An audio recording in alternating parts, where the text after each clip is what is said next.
hood up. Yeah, Put no. the hood up for Bruce. You gotta put the hood up. Shout out Bruce Gas, aka Token 2. You know I had to drop a track with my boy. Yeah. You know I had to drop a track on my boy, nigga. I ain't signed to no late. Hey, Bruce Gas pushing no fights on the table. I'm calling that boxing since Kane versus Abel. Smoking so much gas, you would think that shit was fake. I don't know if he was champion like Muhammad Ali. Shut up, Bruce Gas. One day we gon' meet. Yeah, we gon' blow it down. We gon' smoke hella weed. Yeah, we gon' blow it down. Take a hit out the Toker 2. Flipping hella shots. Feel like Tyson with the peak of little Glock on my side, but it hit just like Isaac Cruz. Shut up, man. Chat real shit. That's my fucking dude. We always cooking on the panel. Strapped to my side, I ain't talking about no sample. Bruce passed me the blunt, I'ma light it like a candle. Ayy, non-stop bars, man, I always spit flames. G Free, Kenneth Johnson, salute, brothers. Mosaic, salute. Feel like Bruce Gas always got a different strain. Bitch, you ain't like me, you could never feel my pain. You win and you lose, well, it's a fight game. Don't beef on the net and the shit won't change. Said that on the street, you gotta do it for the game. Said that on the street, you gotta do it for the chat. I ain't undisputed. Yeah, hold on, I ain't undisputed, but I want all the straps.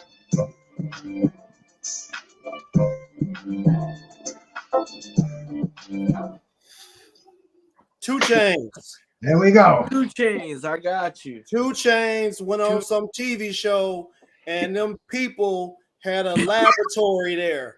And that man, he said, dude gave him a dab or something. He said, man, this one little dab was like $1,000 worth. And they had him hitting, my man couldn't, he was gone, man. For the people that just tuned in, when we were all backstage, we were on the topic of dabs and how crazy it is. And Ernest just he finished it off with a public example.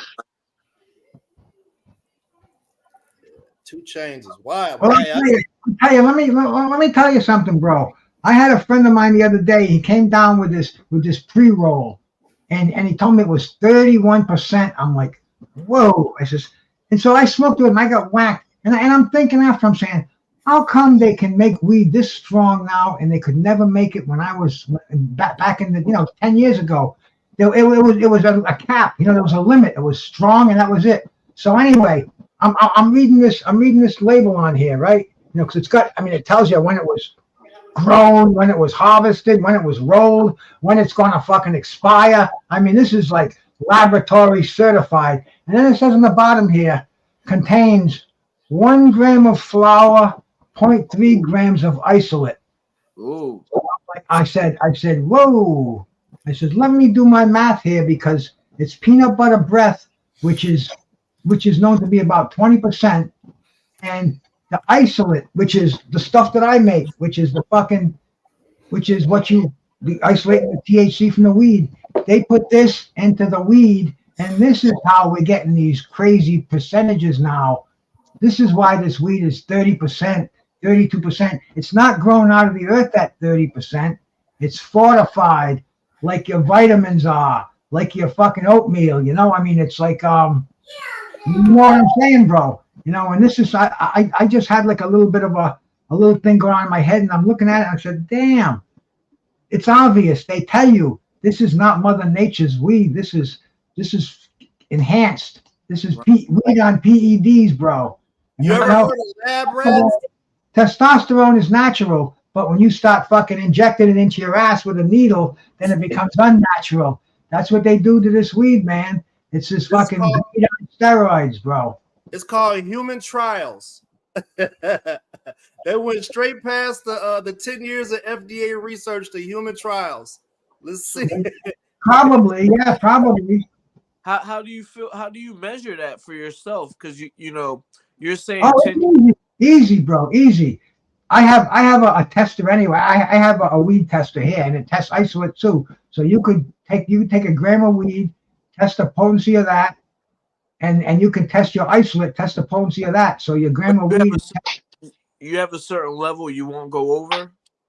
Well, if you do go over, you just cut it in half with alcohol. You break it in half and test it again and double what the results are. So I think that was what the answer that I was saying. Well, what's the percentage of that you got up there, Skywalker? You're muted. You're muted. I'm gonna have to grab mine. Garlic juice with papaya testing at 30%. 30%. See, Yeah. if you read that sucker, it's going to say contains isolate.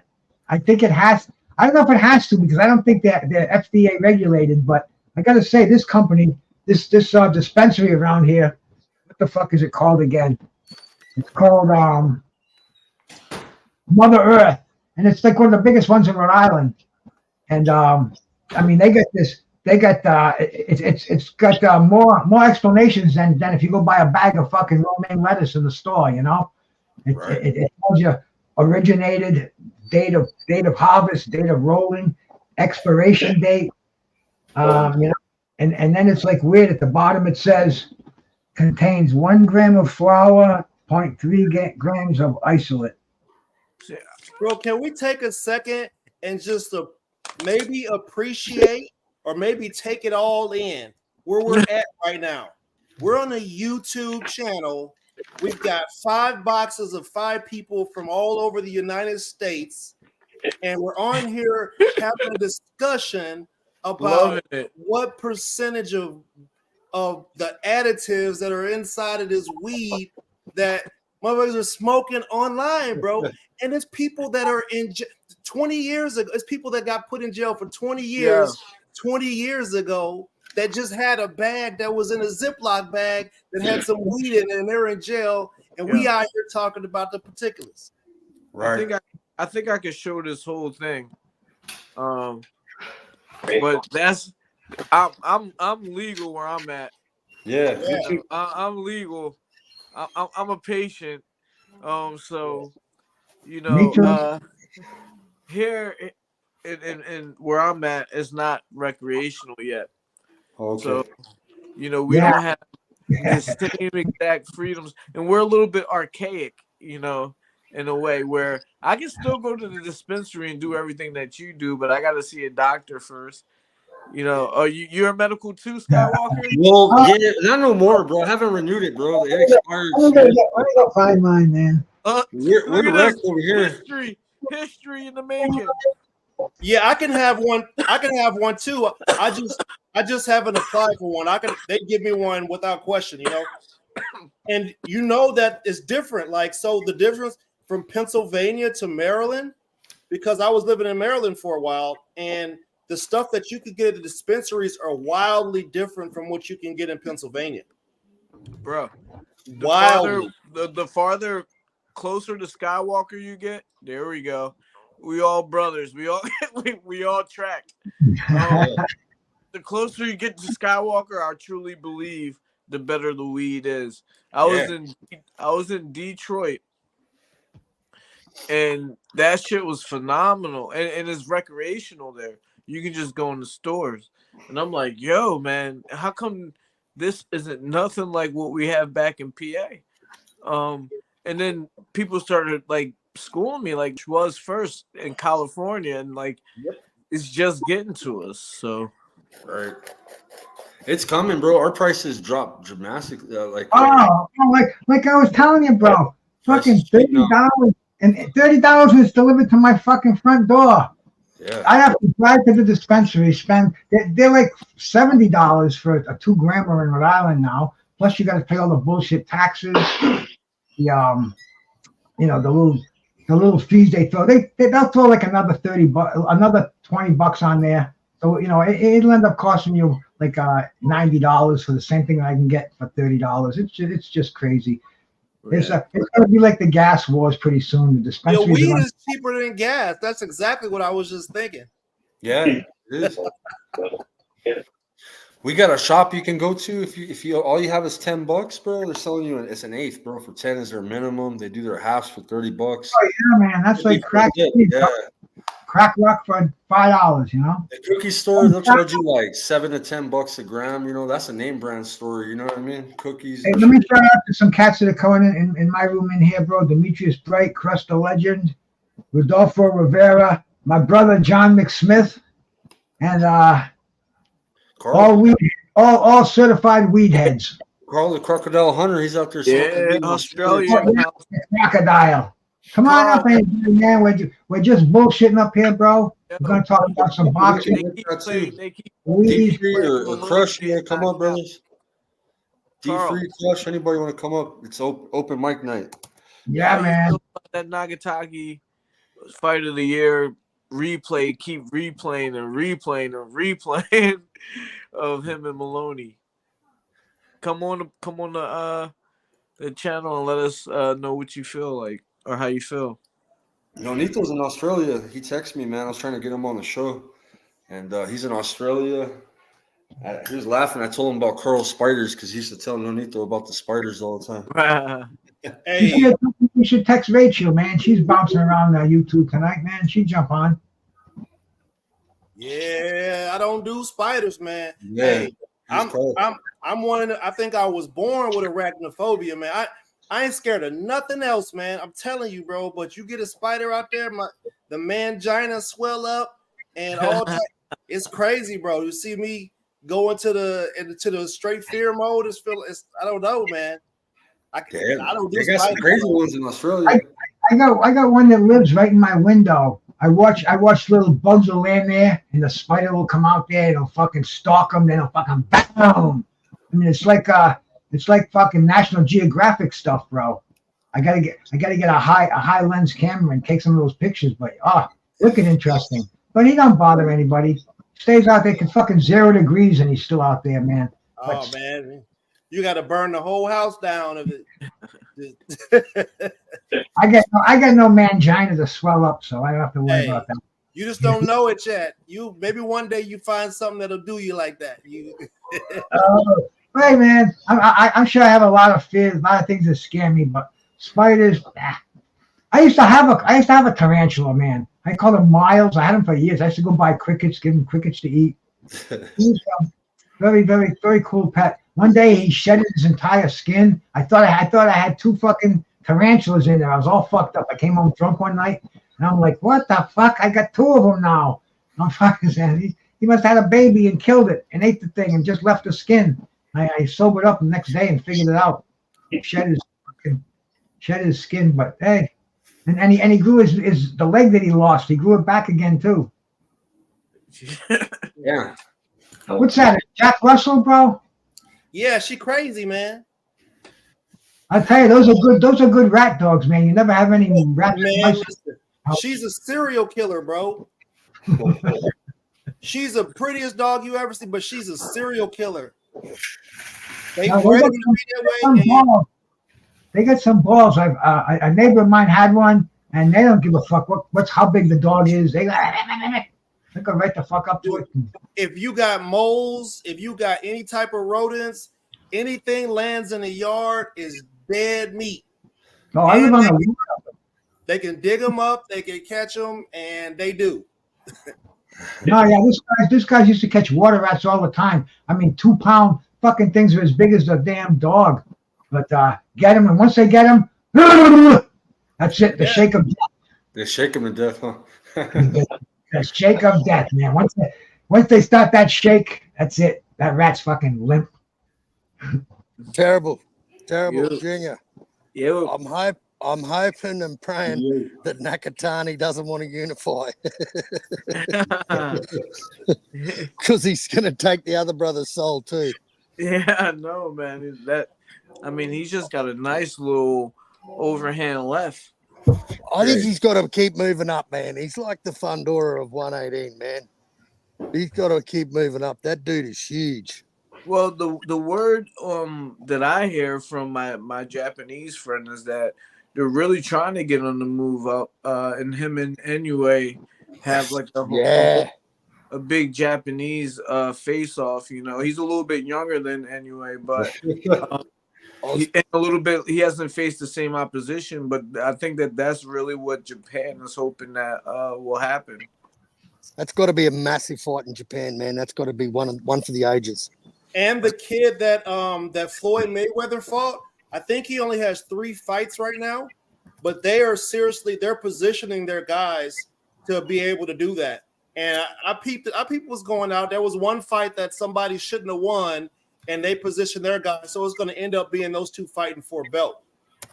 Well, it's like, sorry to cut you off, but the one thing that we have to acknowledge, and I was talking to oh man, I'm not even gonna say his name because I can't. That's messed up. I can't remember it right now. But he's like the 115-pound number one in the world, and he's like, he'll go over there and fight a guy in Japan, but these Japanese guys are staying isolated. And not to talk any negative thing. I love these guys are phenomenal athletes. These guys are good fighters, but we need to have some kind of other influence in the judging, the drug testing, the all around atmosphere to really have these guys tested, because really, and it's not an excuse really from a fighter standpoint. Any fighter is going to say, I'm going to go over there and I'm going to do what I got to do. But if we really want to make it, why we got to get some of these Japanese guys to go to Saudi Arabia, maybe meet us halfway, something like that, and make those big fights happen. Get that Vada going. Right. Salute to Kwee coming in, my Familia coming in, Kwee, and BVO coming in. Salute, brother. Hey, but they're moving strategically, man. You gotta give hats off, because I mean, Japan, I mean, they support fighting sports, and those guys, they're having fights on Tuesday mornings. They don't care about what we think.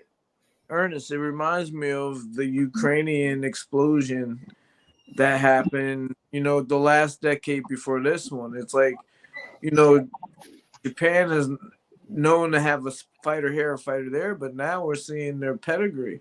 Yep. Hey, I'm here for it. Hey, as long as ready for Canelo. As long as we all fighting on even playing field, I'm here for it. Do you think Berlanga's ready for Canelo, guys? Hell no. Hell no. Never be ready. I think I heard that said in like 3 different accents. Man, well, come on. We got to pump the brakes on this Berlanga dude. Like, hell no. This dude ain't ready. I don't care if he's ready for him or not, to be honest. I hear people say that a lot. Let's see if they're going to put him in there, let's see what happens. We all got the fights we want to see, but if they're not going to give it to us, let's see what happens. We want Benavidez, man. We do. DVO, if you want to come up, bro, you can connect your channel, bro. I'll drop the link in my chat. Bruce got a link too. You're welcome to come in and have some boxing conversation if you want, brother.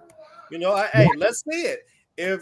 Because what I saw from Berlanga last night was uncertainty. I see that he doesn't have that same level of confidence he had where he could just walk forward and he's getting ready to crack off. He's not waiting to see what you're going to do. He's going to go hit you. He's going to jab you. He was reserved. And the other dude who came here, it seems like it always happens. It never fails when these top guys from the UK come here. It's something about them being enamored with the American culture that they're just like, they're overwhelmed with it, just happy to be here. It's like, bro, come over here with that same energy you had over there and come to fight, man. Come to fight, bro. That dude didn't come to fight, man. All he had to do was put a couple hands on my man and he'd have been shook up. They need to come over here for like 5 years first. They can't just come over here for a week and Right. and think that that's gonna change anything. They just got a smaller pool to pull from over there. Can I just switch gears for a second? Does anyone on this panel think Andy Cruz had a bad performance yesterday? No way. Absolutely not. No, I think Jose Diaz was he criticized his power. Jose Diaz did. Jose Diaz always hyping up Andy Cruz, but yeah, he wasn't impressed with his power. What was it? 3 rounds? He hurt him in round 2 and round 6. He had him won. Oh, how many?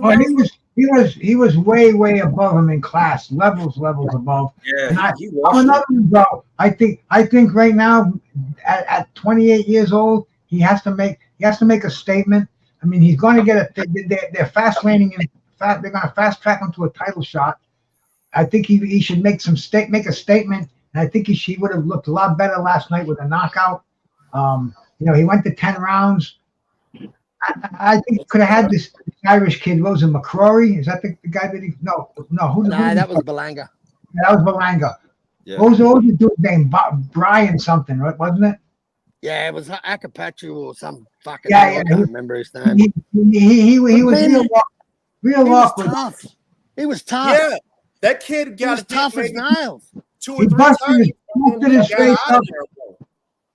When he got hit, you could visibly see the damage that was occurring when he was getting hit. Yeah. And he was like, "Yo, I'm not here for the 4th shot. I'm out. You got to catch me in the other corner if you want to land another one."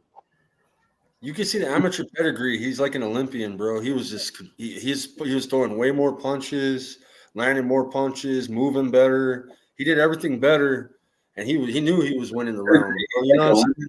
Sometimes that doesn't translate, but it seems like his style overall is just working.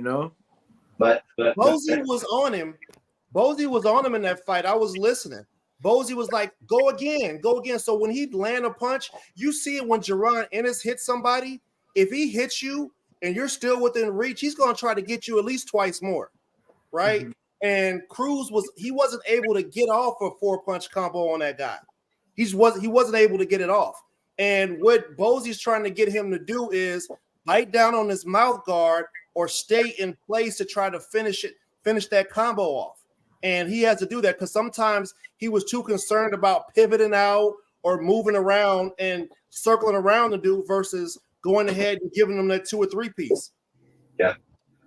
Those body shots were brutal, bro. I think he jabbed beautifully the whole night. I think he was just levels above that dude. And that dude had 14 fights, and that was Andy's 3rd pro fight. So I'm not too critical on the dude. He's definitely going to be fast-tracked. And I think the sky's the limit for the dude, man. I'm big on him. I like Andy. I've been following him since the Olympics because our guy Harry Garside got the bronze medal. I would have three pro fights, and he has 2 10-rounders under his belt. Well, 2 scheduled 10-rounders. Like, come on. That's telling you how he's moving, man. He's fast-tracking. Yeah. Yeah, when you brought up what the commentators were saying. They did the same thing with the Giasov fight. Because Giasov, man, he looked good to me, man. He was even with his inactivity, he was smart. He smart, that dude. He knows that guy's gonna come forward and let his hands go and overwhelm you and eventually catch you with something. So he hit the dude a couple, 2, 3 times, move. When old boy came, he just sauced him up and caught him with a couple more. Conor was a beast, bro. He was on him like flies on shit, bro. Conor all night, bro. They're like, oh, if he doesn't knock him out, he's not good, man. Chris Mannix probably sits on his thumb. I can't stand that dude. AB, the professor, salute. Salute to BVO and D-Free, my brothers, man. What's good? Salute. Good gentlemen. So, there you go. What's going on, man? I'll tell you what, y'all see more Andy Cruz. I think he'll be special. I just don't think he got enough power to keep people off of him. Because when he get up to the higher weight classes, that skill is good. Yeah. Somebody's going to kick his ass if you can't keep him off. Yeah, of him. bro, that skill, he's got that Sweet Pea Whitaker skill, bro. He's a very, very gifted boxer. I saw Jaron Tennis when I saw him jumping around that ring yesterday, man. He could be one of these guys who just make it on just their skill alone without the power. I'd love to see the power. I agree with you, bro. Kind of like a Devin Haney. It's like fighter, he needs that knockout punch, and if he doesn't have it, then he could be a great fighter on that talent alone, on his defense, on everything else that goes along with it. But man, to make a complete fighter, I agree with you, BVO. You got to have that fucking salami to fucking put him to sleep with, man. And keep in mind, Sweet Pea got his ass kicked. I don't know a prospect. If you can't keep people off, I don't know a prospect that's had 3 fights that's got better defense than that dude, man. That dude has got the best defense I've seen in a dude that's had 3 pro fights. I think that's brilliant. He won every tournament he was in as an amateur. Like, we're on the world level. It's hard, like what he beat Keyshawn 4 times. Like, it's like two different scales we're weighing them on. You know, we're weighing them on the scale of a 10-round fighter, but we're also weighing them on the scale of a 3-fight fighter. So where do you lie on your judgment on how this guy is going to be? It's hard. I think that, you know, his future is bright if you look at it from the 10 With his round tweaks. With perspective. his tweaks. But You know, no one's talking about his stamina right now. Well, I think the thing we trying to figure out, Tim, is he great or not? I mean, he might be okay, but his skills say he can be something special. So I want to know, is he that, or is he gonna get his ass kicked? That's Did No, we we know? don't have to know that. They already laid the paperwork, the groundwork out. Didn't they bestow every great name they could upon Vasily Lomachenko? That's what I'm Right? trying to. There we go. They bestowed you gotta. they gave that dude all the Sonic the Hedgehog coins, and he didn't even go through none of the levels. And so my man Cruz has a comparable amateur career. So you got to give Cruz the same respect that you gave Lomachenko. Well, Except for Cruz is undefeated at the same point where Lomachenko had took an L. keep in mind this. You got to remember that everybody might, not us, but we still in America, so everybody might not like Andy Cruz's suntan. So when it You comes right. to Roma, he might be able to get some things that he couldn't. Because I mean, when I heard Muhammad Ali, I said, "What the hell are we talking about, Muhammad Ali?" I mean, so you got to understand that just like any other sport, he has to. He does have a ceiling on him until he shows us he's like Floyd or those guys who can transcend that. But we can't compare him to Loma, man, because nobody got what Loma got. Nobody you can think Yeah, of boxing but history got what Loma got. us as being people that look like Andy Cruz should be able to boost them up to that Vasily Lomachenko level. Like, we can't use that really as an excuse. Where are the managers? Where are the people pushing him to be like a Vasily Lomachenko? Even if his skin color will never let him get to be like that, if he has a skill level, then why can't he be pushed to that level? Where's the disconnect other than us using the word that he is a brown person? Where's the disconnect? Where are the people that are not recognizing that and turning that into a positive? Well, Well, Tim, they can I ask should you have a never question? gave Have we seen a Lomachenko guy? all them distinguishments. That was the first problem. Yeah. That should have never happened. Well, let He me has ask you to guys. prove Let me ask himself you as this. a pro. You can't be a 28-year-old guy beating up on 16-year-olds. You beat 100 of them, and you 27, and then they say you're the greatest boxer ever. Come on over here and fight these grown folks. Let's see what's cracking. I get what you're saying, but if we being honest, Tim, my thing is this: I understand that you want to tread lightly on that, but if that's the case, why didn't Floyd get embraced? Let's be real. Muhammad Ali did not get embraced until he was shaken and fucked up.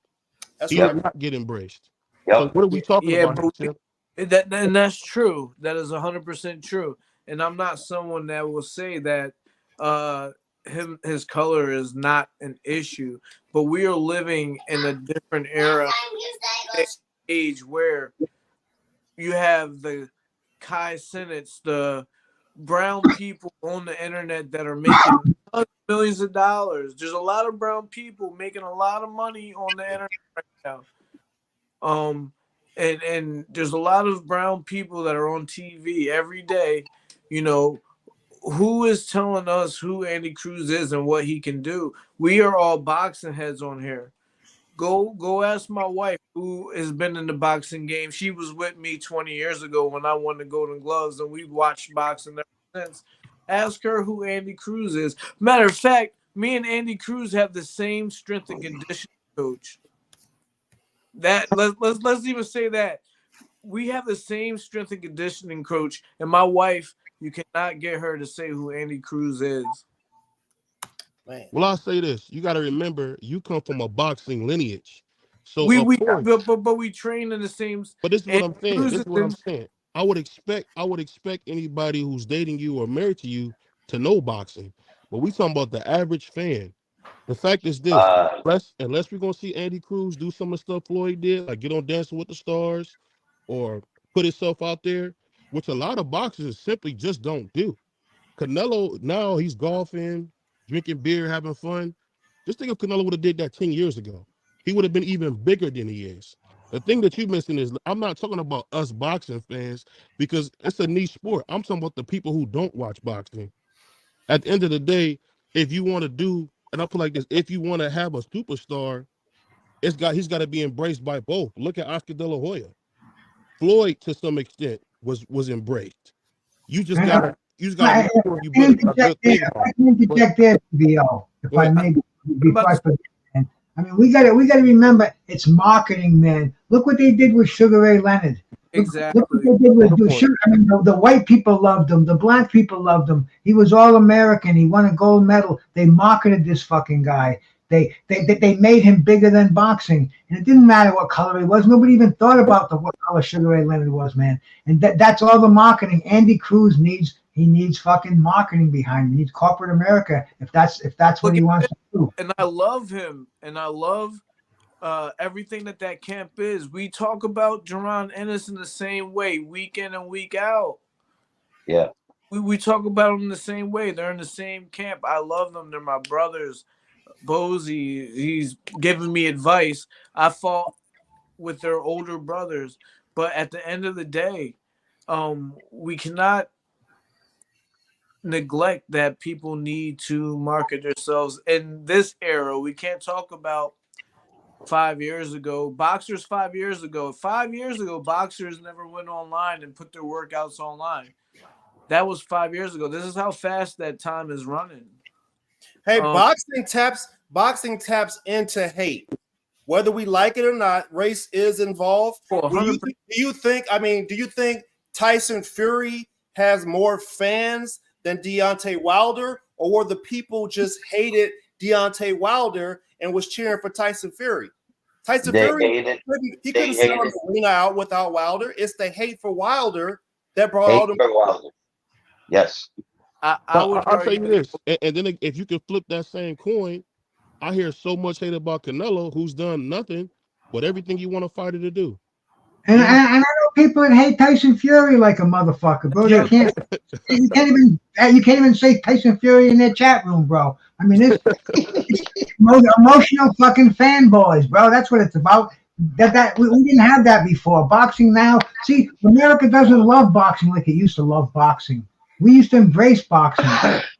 And now, boxing, we know so many fucking dirty things about it. We know all the cheating going on, the doped athletes. They're only the hardcore fans are into boxing anymore. So you're not going to get these heroes like we had in the past. People aren't going to embrace Bud Crawford. I don't care what the fuck color he is. Canelo Alvarez, only boxing fans know Canelo Alvarez. He should be known. Everybody should know who he is. And I hate to go back again, but say Ali, Sugar Ray Leonard, even Oscar De La Hoya, but Oscar caught the tail end of it, man. After that era, boxing became not as popular. Not the general population, the casuals, even the lower than casuals. That's what you need to sell pay-per-views to make stars out of athletes, and the fan base is just not there anymore, man. Too much going on. But the marketing taps in the hate. Like if you saw, even with the Devin Haney and Lomachenko thing, it was like Muslims versus Christians. Like you could see the overall theme that they use. They find things to tap into to try to bring in people who are not. I don't want to call them just casuals, but people who don't watch every fight. Like we watch every fight. I do. If there's a fight on, I'm trying to see who it is. I don't care where they are, what language it's in. I want to know who's the best in the world. But the people that are marketing, they're looking for some type of hate to be able to divide people. And unfortunately, that's what we got to deal with. So we got to find somebody that hates Cubans. Who hates Cubans? We got good news, though. There's a fighter out of Cleveland, Ohio, who might become the best in the world, man. Keep your eyes on Abdullah Mason. We know about the Mason family. He might be the best in the world, man. And he got some brothers that are nice too. I don't know. I haven't seen anybody that young. It's kind of rare to see a guy grow up and boxing the way he did. He hasn't even scratched the surface of what he can be. I don't think there's nobody that can beat him when he hits his peak. I don't think there's nobody yet. But see, that's where Boots is, right? He came from a family of fighters, and that's all he knows is the gym. But you got to have a machine behind you You got to catch some sort of algorithm. Well, we did see Boots run away from Virgil Ortiz, so I mean, we gotta pump the brakes on that. We didn't see him fight Virgil Ortiz. Virgil Ortiz can't make the weight. At the end of the day, why wouldn't he go to 54 and go get him? Because he's at 47. He's there to conquer 47. When he hold on. Didn't Roy go get James Toney? Hey, that's a different era. Okay. Different era. It's not about different era. It's about, do you want to be great or not? Nothing changes. Yeah, but you got to understand, Roy was already Roy. Jaron Ennis is not the Jaron Ennis that we know he can be yet. Why would he take that jump and do something like that when he has a chance to do it on a more even playing ground? Roy Jones was Roy Jones when him and James Toney really got off. Keep in mind this, though, Tim. His talent says different. I'm not talking about him. I'm telling you what his talent says. His talent says, I can go beat his ass. I can go get this guy. The thing is, that's what I'm saying. When you do what you're doing, protecting guys, I'm one of those people, man, put his ass in there. Let's see what he can do. You know, one of the favorite things I always like when I watch like your father's career or guys from that era, they didn't care who it was. You better not say my name on TV or you're getting your ass kicked. That's what I miss. And for you to say, I don't want Jaron Ennis to go get Virgil, go get him. He go get Virgil, he can come back to 47. On the heavyweight. Hey, hold up. I'm not saying that at all. I'm for everything. I think people are. I think there's a such thing as a phenom, right? And there are a few phenoms out there. There's people who went straight from high school to the pros. If you're a phenom and you're able to do it, let's go ahead and get them in there and let's see what's cracking. We can see what talent looks like. You can see it. Let's look at Boots and David Morrell tell you that they have all-time great talent. We don't say that about everybody. Right. David Morrell Jr. and Boots say, when you look at these guys from the eye test, I mean, he beat the hell out of Sergey Lipinets. I never seen nobody beat him like that. I mean, he beat the life out of him. So if he can do that, go get Virgil. Go get David tried to stop it. Yeah, go get what's the I just lost Tim Zoo. Go get these guys because at 47, who's gonna be Blair Cobb, Stanionis? He still won't get credit. He's gonna be in the same position he's in now. They're gonna say all these guys with nothing. You know what's funny? He's the new Andre Ward, whether you realize it or not. He can't win for losing. He can't. Remember when they said leave Triple G alone, go up to 168. If you believe it or not, Boots is the new Andre Ward, man. He gonna have to take some chances if he want to become as good as he can be. It's just the cards that he's dealt. Yeah. Hey, I got BVO up here. I got a good question for BVO, man. Hey, what's next for Teofimo, bro? What do you think about that fight, bro? I haven't talked to you about it. Oh, it was. You know what? It was a terrible performance, by both guys. And the thing about Teo that I've learned is that he struggles to be first, and if he has to be first, he's gonna look like dog shit. And that's just how it's been his whole career. I mean, I've never seen him do what he was doing. He was missing. He just can't be first. And what he's gonna mess around and do is be like every other counter puncher, never won a big fight if he can't fix that problem. So I'm hoping that he need to give it up his father, honestly. That's just my personal opinion. You gotta get rid of his father and get there. That's his problem. Your dog H said something pretty funny. He said, Ward, nah, if he keeps it up, he's gonna be the next Boo Boo Andrade. Yeah, I mean, do we say Teo had a horrible offensive performance, or do we say the other guy had a masterclass in planning and his defensive performance? Well, I would say this. Did you see Teo has a horrible camp of his dad? He's got to get rid of his dad. Come on, everybody. You know what his dad does. You know what? I would say that, man, but then I remember a fight that always lets me know if a guy didn't do what he's supposed to do is when I think about Miguel Cotto versus Floyd. Miguel made it clear, you're going to stand right here and fight me. I don't give a damn what you thought you was going to do. You're going to stand right. And we never seen Floyd do that. We never seen Floyd be forced to say, you know what? I got to stand in front of this motherfucker and fight him. Yeah. So I think that Teo, if he wants to be great, because he got talent, but he got to get his head together and he got to get a new trainer, man. Boxing is like 80% mental, man. It's just terrible to say that, but it's like a good way I'll put it is, do you remember when they both fought, when Devin fought Loma and then you seen him fight Ortiz? I seen, Devin, he kind of maybe know he lost to Loma, but he celebrated. Soon as Tio won against Ortiz, he started complaining. It was the caterer's fault. It was the driver's fault. The suit was too tight. Man, I got a diaper rash. It wasn't like it's just the two mindsets, man. Tio got to get some more life skills, man. I Yeah, think that's his problem. He don't have enough life skills. he's emotional. It's But very it's scary. hard. And It's hard and to a say lot of no. that, a lot Go of ahead. that falls It's on the hard. the teachings of his father as well. And him in a situation where his father is his trainer, kind of hinders his growth. It kind of, how can you tell your dad that you're not going to do this or you're not going to do that? That's kind of where the conflict of interest comes in, Yeah. where we don't know what Tio really wants or how he's standing up for himself with his father, but that's his father. Yeah. Hey, his dad writing checks. His dad writing some checks that might bounce. You feel me? Like, That's why I asked you the question, Clarence. Well, salute to my man Clarence. I think the Yeah. thing is, as somebody who covers boxing, I gotta be unbiased. Everybody knows, Jamel Charles is my favorite fighter, but I do like Tio. Yeah. But I gotta be honest about what I'm seeing. If he looks like dog shit, he looks like dog shit. It's Did you just say Jamel Charlo? Jamel's my favorite fighter. Yeah, Jamel's my favorite. I ain't never ever heard nobody say that before. That's Oh shit! Oh, Well, man. you know why I said that? Because a guy like Jamel he wasn't heralded coming out. He turned pro at like 18, and the fact that he came up the hard way, became an undisputed champion. That's a hell of a story, man. You can't make that up. That's a Disney He movie. fought guys, it took him a couple fights, you know what I'm saying? Like, you know what I mean? He took L, so he had to learn from shit. He adjusted. So I like that in Jamel too, bro. Yeah, he I cried like like that. a newborn when he lost, but he I came got back something better. to say. Hold up one damn minute. All Yeah. right. So listen. Okay, I was thinking about maybe bringing this topic up, but I kind of wanted to prepare everybody for it.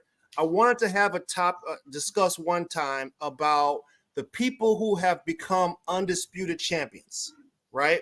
Mm-hmm. And if we look at the last 2 or 3 people that have become undisputed champions, it's almost like they diminished what it means to become the undisputed champion, to own all the belts. How did Jamel Charlo became undisputed and then he disappeared?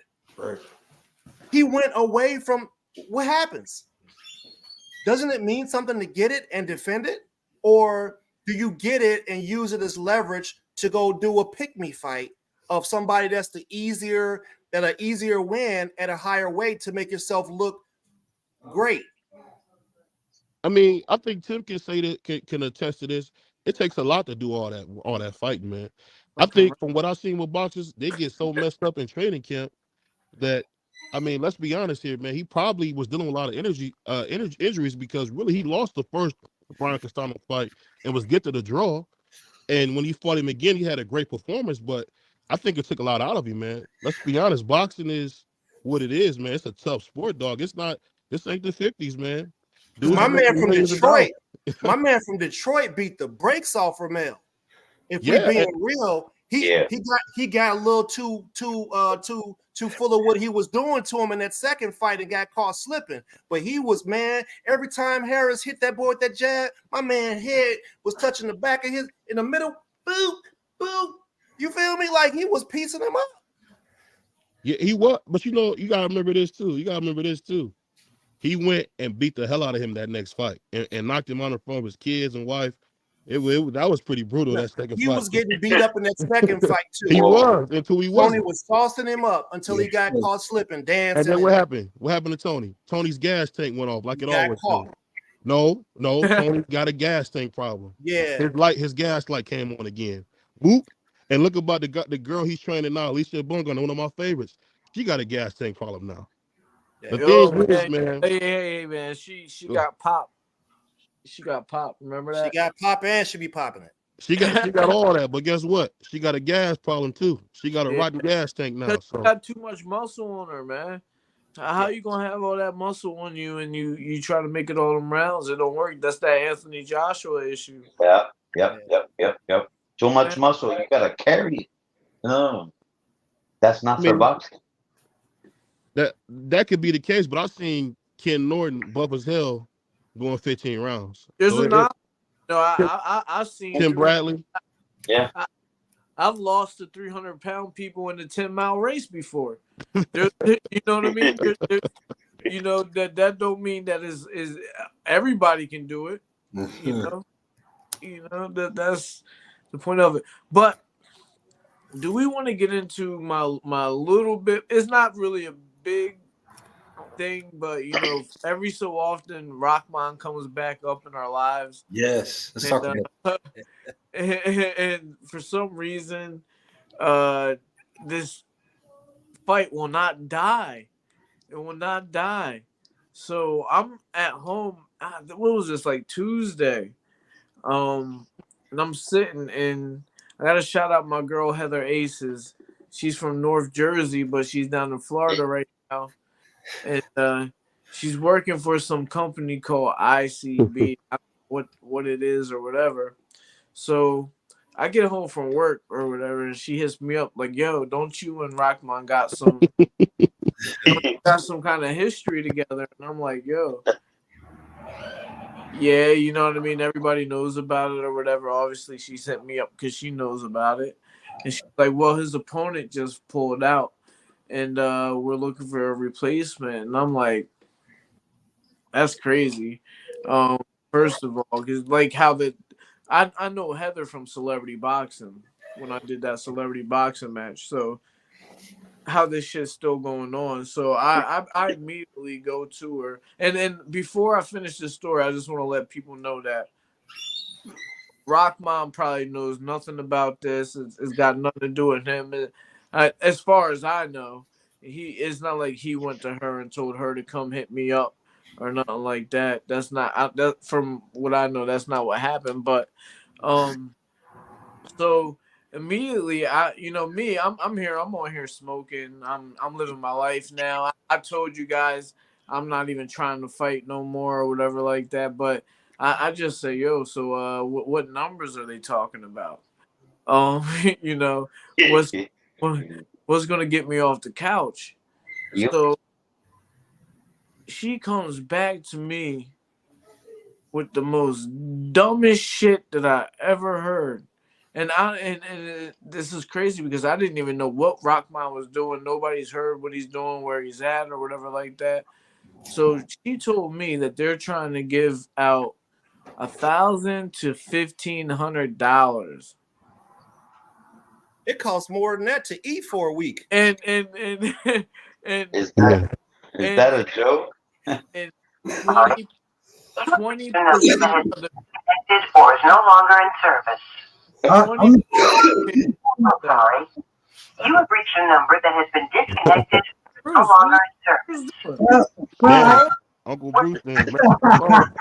Is he calling him again? Hey, but you know what I will say? I gotta say this real quick.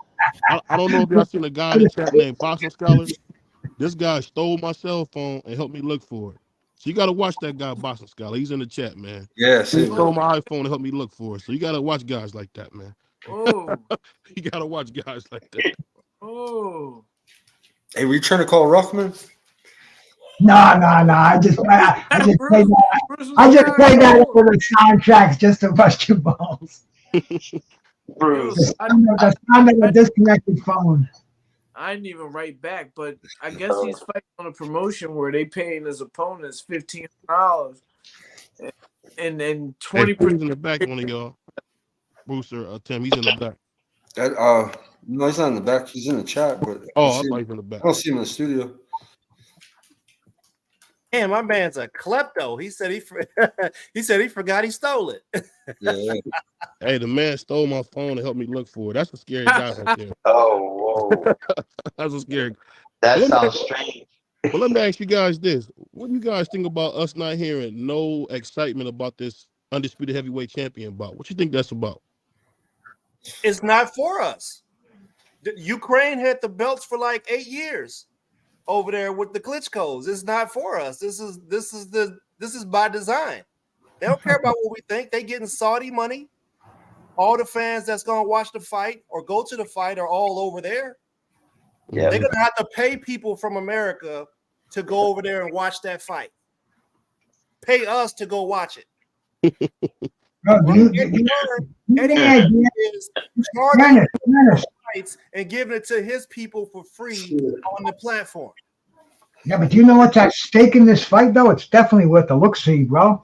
That's the undisputed heavyweight championship of the world. That's the most prestigious title in all of boxing, bro. I mean, do your research, bro. Back in the day, and any time, the baddest man on the planet is the undisputed heavyweight champion of the world. That's the biggest fucking title in all of boxing. I agree with you, Bruce, but the powers that be manipulate and put the people they want in place for these fights. And they do it over an extended period of time, right? We could have been had an undisputed champion. Ben had an undisputed heavyweight champion. But the powers don't want to see certain people with all the straps.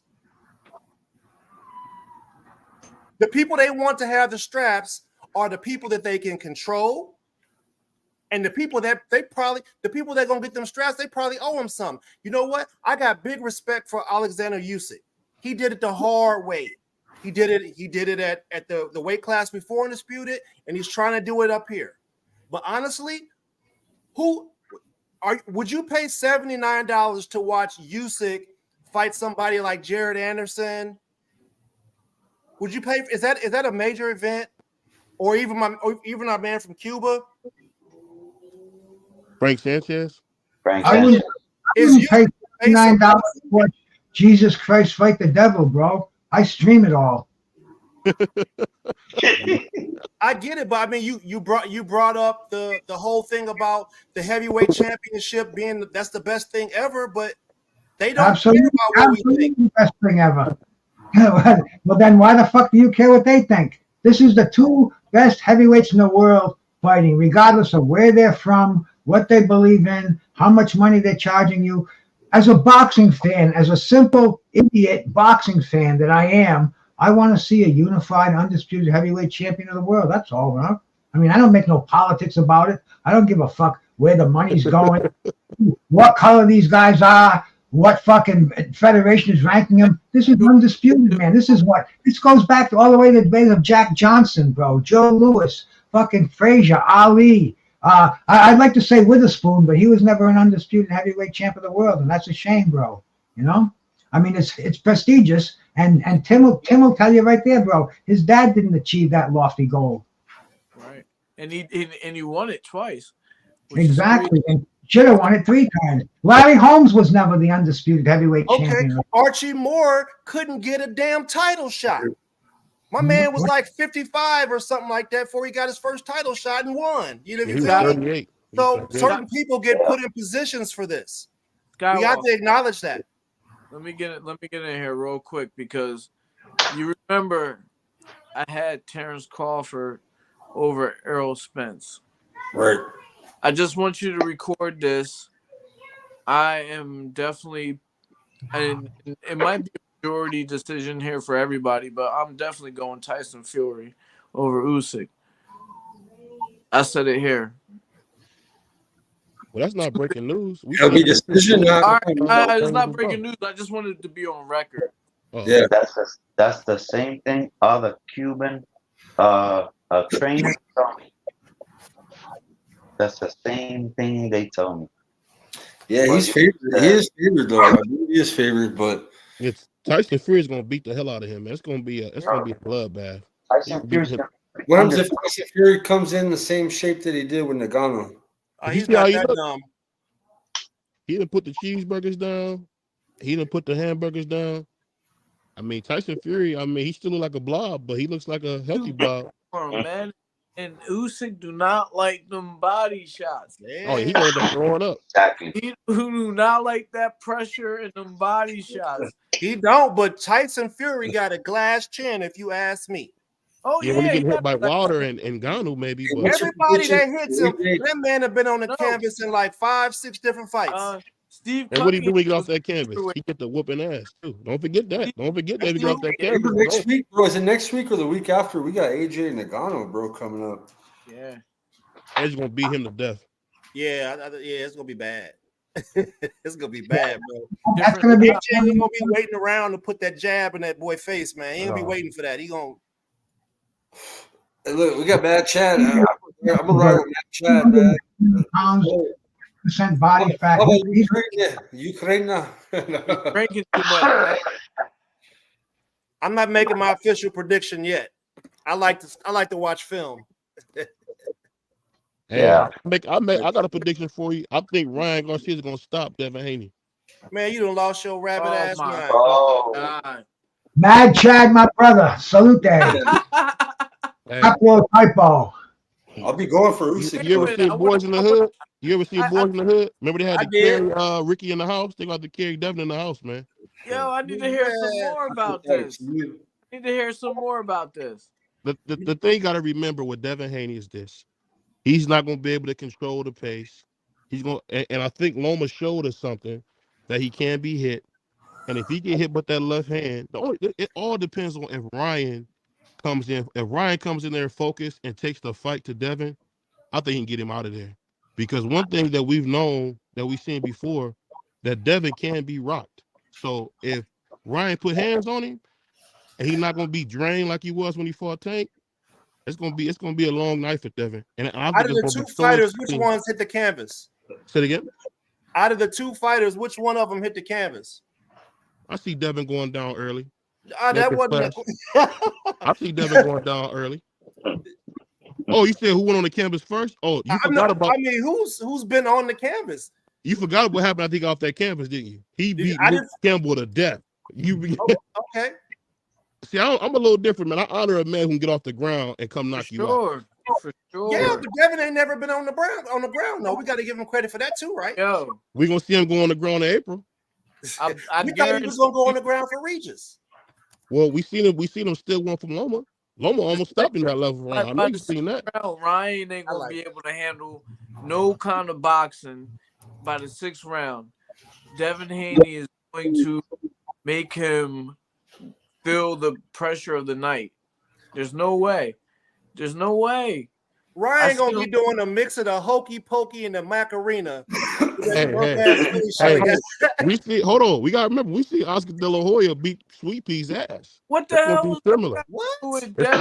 Yeah, but that's not Ryan though, bro. Ryan, Oscar De La Hoya. Oscar De La Hoya was like a real boxer who was dedicated to his craft, and he had a father. He had a father who was on his ass, bro, every day, and like he maybe his father was overbearing and fucked up and mean, but that father did make Oscar De La Hoya into what he was, including his mother, who also supported him. And Ryan Garcia is out here living like a fucking Kardashian in the fucking hills, doing cocaine, partying, looking like a fucking idiot. He has none of the accomplishments of a fucking Oscar De La Hoya whatsoever. Does he have a gold medal? No. Does he have a championship? No.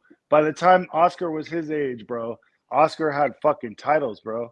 So you can't compare them just because they sort of look alike and they both look like pretty boy bitches. Oh, well, man, Oscar has some pressure, bro. That's what I tell you. Oscar daddy walked in that room. Oscar had his mama heels on and that fishnet shirt. He was like, "Hey, boy." You know, take that lipstick off, boy. I put like this. You know the funny thing about society now. Hey Tim. You're weirdo. Hey, Tim, you know what I'm saying? I'm listening. Hey, Tim, you know what I'm saying, man. It's crazy. You can't never make a mistake in this society. If you do, motherfuckers hold against you for the rest of your life. Well, what are you saying? What are you saying? Made a mistake. Hold on. Who made a mistake? Who made a mistake? Listen, Oscar, whatever he was doing, he made a mistake. We've seen him. Okay, but that was way after he had championships.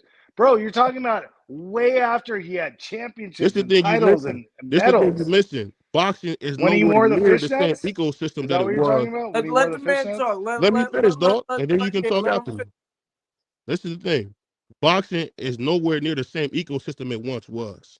There is no streamline to the Olympics like it was back when Oscar went. Sure there is. They're actually trying to take away boxing out of the Olympics. I know you probably don't read, but they're trying to take boxing out the Olympics. No, I don't read. So, bro, who the fuck be quiet, man, while I'm talking. To? Just be quiet while I'm talking, Goofy. No, I'm not going to be quiet. I just came on. Listen, be quiet while I'm talking. Let the man finish because I mean, I'll let you Skywalker. finish your asinine Skywalker. fucking points. Go ahead. Who's the new who is this? That's Curly. We gonna give you I'll give you as much time as you want. Just let him finish what he's gonna say, and then Who's gonna give me what? The floor is yours. The floor, I promise. The floor is mine. Yes. After, let him just get his final points out so you can rebuttal everything that he says. Okay. And I will happily do that. Go ahead. So basically, what I'm saying is simple. Boxing is not the same ecosystem as was. They not being a gold medalist. There's no track to it like it used to be when Oscar fought. At the end of the day, what we seeing with Ryan is something great. We got to give him credit for at least fighting two of the big names already in his career. Whether he wins or loses, let's not forget Roberto Duran. He went 1-3. I mean, it don't matter. At the end of the day, it's about giving a guy credit for going and daring to be great. At the end of the day, I think in this fight, I think that Ryan, who's beat Devin many times before, is going to go in there and kick his ass. That's just my opinion. All right. At the end of the day, you got. Are you going to be quiet so I can talk or what, man? No. It's me. It's me. Oh, because, go ahead. My bad, go ahead. I mean, I understand, but let's hear my man's point of view too. Go ahead. And see where we can come to a middle ground. I mean, we don't need to come to a middle ground, really. We don't. We can all have our own opinions and respect each other. For sure. But, however, I think what was just said right here was a bunch of, nonsense, in my opinion. No offense to the dude, but Ryan is nowhere near anywhere close to Oscar De La Hoya. At the same age, if you look at the career paths, it's not even close. Ryan Garcia has never even held a title. So what are you talking about? De La Hoya fucking ran through the fucking divisions, beating everybody, fighting everybody, beating everybody. Ryan Garcia is playing the Floyd Mayweather. We're not gonna fight him. Well, I'll fight him, but I'll fight him. Oh, but somebody compare. And then, not only that, Bruce, but he already got his ass whooped by fucking Tank. Mistake, bro. BBO, you didn't compare Oscar and a young Oscar De La Hoya and Ryan, did you, bro? Yeah, no, that's what I he didn't was compare doing. What I basically was well, he didn't compare them? All right, then, man. Come on, bro. Don't lie. Don't nobody. So there's nobody to lie to. He was kicking ass, man. Your name is Stone, this man. motherfucker's lying, dude. Why are you lying? Name is Stone. Why would you lie? You're nobody, bro. It Hold on, doesn't wait. Let's calm down. We can't hear. Wait. I thought it was my turn. We can't hear everybody. Yeah, one at a time, bro. One at a time. It's Curly's turn. I thought it was my turn, though. I wasn't done, though. Yeah, finish up, Curly. I finished my destruction of, what was his name? Curly? Curly's talking about I'm a nobody. This is Haplotype Zero, bro. Walker, I'm the oldest channel on YouTube, bro. Can we get the names up here? I'm the oldest channel on YouTube. What are you talking about? Who am I? I'm Haplotype Zero, just so you know. Just call me Haplo if you want. But, bro, you just said a bunch of asinine bullshit, in my opinion. Now, if that's your opinion, you're welcome to have your own opinion. That doesn't mean that I have to agree with your opinion, though. You're welcome to your own opinion, but I don't have to agree with it. And what you said was a bunch of fucking crap, dog. So then I'll leave it at that, and I'll respond to whatever you have to say next. First of all, you my brother, and I love you. It don't matter. Boxing, we need people like you for boxing, just like they need people like me. At the end of the day, what I'm saying is this. You got to get a man credit for being willing to take the big fights. A lot of guys, we just found out that Tank and Frank Martin's not happening. What big fights, though? This is the thing. Tank Davis is a big fight. Devin Haney's a big fight. I mean, unless you're not watching. Well, he took one of them, the Tank Davis one, and lost and got his ass knocked out. Hold on, did they say he quit? Listen, when Duran lost, dude, Duran only beat Sugar Ray Leonard, and then he got his ass kicked the rest by the other kings. Duran only beat Sugar Ray Leonard? Actually, no. He was the undisputed lightweight champion. No, I'm talking about other four. I'm talking about the other 4 kings. The other 3 kings, he got his ass beat. He'd only beat No, but Duran was a king because he fucking was an undisputed champion at lightweight. He was one of the He's the greatest arguably a lightweight ever. top We're not 5 talking best about that lightweight lightweight. of all We're talking time. about when he fought one of the kings. When he fought the other kings, the guys who were as good as him, he got his ass beat. That's just what it Can we was. just hold on, I fellas? thought he beat Sugar Ray Leonard in the first That's fight. the only one. Tommy Hearns kicked his ass. That's the only one. Marvin kicked his ass. I mean, and then when they fought again, it's a lot Marvin of didn't kick controversy. his ass. That was a fucking close ass fight. Did you watch that fight? At the end of the day, guess what? He got his ass kicked. Did he win? No, he didn't get his ass kicked. It was close as fuck. And then no one's going to remember. Hold up a second. Ryan Garcia is a predator bait. Oh my God. They use him to catch a predator. They're pimping his fans, bro. Ryan should be on the Misfits League. But look at that business model. Can we apply that to Andy Cruz? Let's go back to that. No way, can't. Because No, Andy Cruz ain't no Abercrombie and Finch looking model. No, he's not. But he got his own hardcore story people can relate to. I'm at home watching stories about fucking the hardest cities in America on YouTube. You know what I mean? There's a market for everybody, but why isn't it being applied? You gotta remember, like, them guys, Oscar, Muhammad Ali, a lot. It's Floyd to an extent. When guys are handsome, they get a lot of different things, man. And Ryan's getting a lot of love because he's handsome. I mean, call it what you want. Yeah, man. Ooh. It is what it is. Man, we in the sport of boxing, bro. Don't give a fuck what nobody look like, bro. Hey, listen, if you think that don't matter, that don't matter, you are nuts. It matters. Hey, listen, I'm the person. It matters to the female fans. It matters to the female fans. And what they did with it matters to the female fans. If a guy's good looking, they may attract more female fans. I don't know. But why are you talking about how good looking he is? Because are you a female? Yeah, bro. Listen, I'll tell you this, DW. It's not about. Let me get one thing in. Let me just get one thing in. There was no time where that switch turned off where white wasn't more attractive than black. There's wrong. No, let me finish. Wrong. I'll let you rebuttal. I'll let you rebuttal, whatever. Name the top selling boxers of all time. They're all black.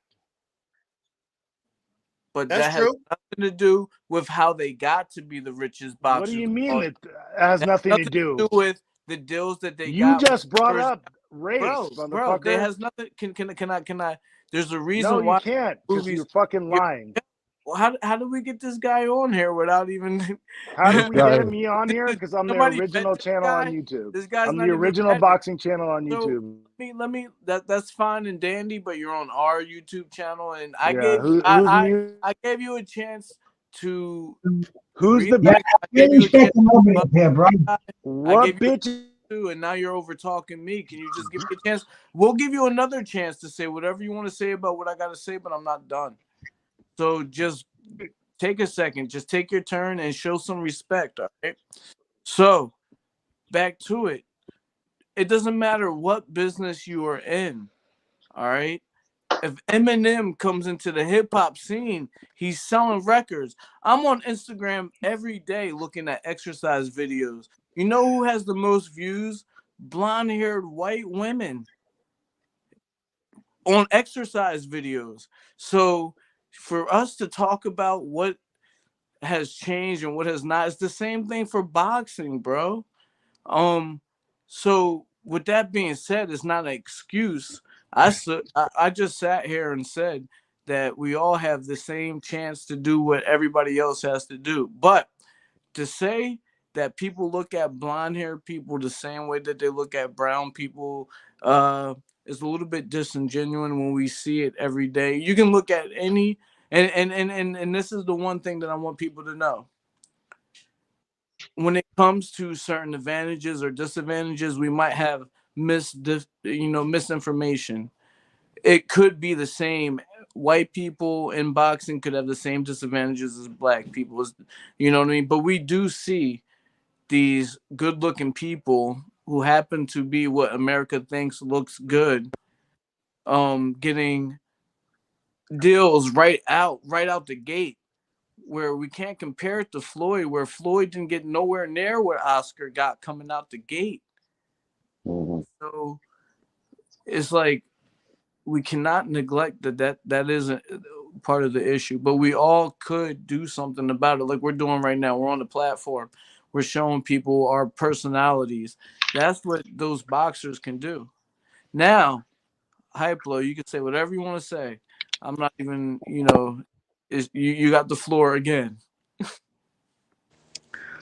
Yeah, I could say whatever I want to say, except when being muted over and over again by whoever that is, muting people. Whoever has the fucking keys is Hey, I got the keys, but you gotta show some fucking respect, bro. Hey, I he's gotta talking show some over you, bro. respect. Nah, fuck How that, about bro. showing me some Don't talk fucking over respect? us, bro. I'm giving you a How chance about to go showing ahead me and some rebuttal. fucking respect? Go ahead and rebuttal, motherfucker. Where's my You don't have the respect? common Where's my decency or respect? fucking respect. Where's my respect? Fuck. You cut me off, Yeah, I motherfucker. cut you The off guy in because the you middle. fucking. Hey, fuck The guy that. in the Yeah. middle who doesn't know Put him shit. back, put him Guy in the back. middle who doesn't know I'll shit. kick you off here, bro. Who are you? Fuck that. Shut the fuck up. Suck a dick, bro. Suck a Skywalker, dick. Haplo, bro. This isn't my show. I'm a guest on Tim's show, and Yeah, besides, come we here don't with some over talk fucking people. respect, You're coming bitch. on here, you're over talking Talking people. about fucking race. You can go, Haplo, Racist bro. or what? This Shut ain't the fuck kind of up. show we run, man. No, Bódalo. you want to speak respectfully? We'll give you one more chance, man. You over talk people, you're out of here. I don't give a fuck. He sounds like Speak. a fucking racist. How am I over talking Yeah, anyone? shut the fuck Hey, up. Bruce. You're I on thought fucking that. internet. Hold on. Talk. Let me just finish, and I'm gonna go, bro. I thought this go, was you little Bruce bitch. Gass's channel. I thought we were on Yeah, here no, actually you're to not. talk boxing. This We- motherfucker has been muting me over and over Shut the again fuck up before you get muted again. because Shut up. Bro. You wanna see, let I him got continue? muted again. Yeah. I got muted again. Shut the fuck up. My show, bitch. Throw him out. Throw him out. Throw him out. I'll kick him. Name me the white fighters that are making the most money in boxing right now over the black fighters. Bro, it's about performance. So at the end of the day, when you get to that heavyweight, or not heavyweight, when you get to that championship level, of course you're getting that championship money. Like, who are the top earners in boxing history? Black fighters. Can you? Yeah, because they got there. But can you tell me who got the biggest purses coming out the gate? Huh? Who has Who got the biggest fighters coming out the gate? What gate? What gate are you talking about? Their pro debuts, their third fights, their second fights. Well, Sugar Ray Leonard was one of the ones who got the biggest fighter purses coming out the gate. Okay. So, Loma. That was he white? Well, I mean, he was accepted a lot by the culture. If you want to, okay, that's what it is. Okay, I see. Nah, I'm not saying that. When it doesn't fit your narrative, it doesn't fit your narrative, bro. If he got the most highest earning boxers of all time are all black, bro. And all right, so why do you think that is? Well, because they deserved it. Okay, but did they always? Did they not? But you're saying that like there's some bias that white fighters get paid more for no reason, and that's not true. Every other industry. That's not true, dog.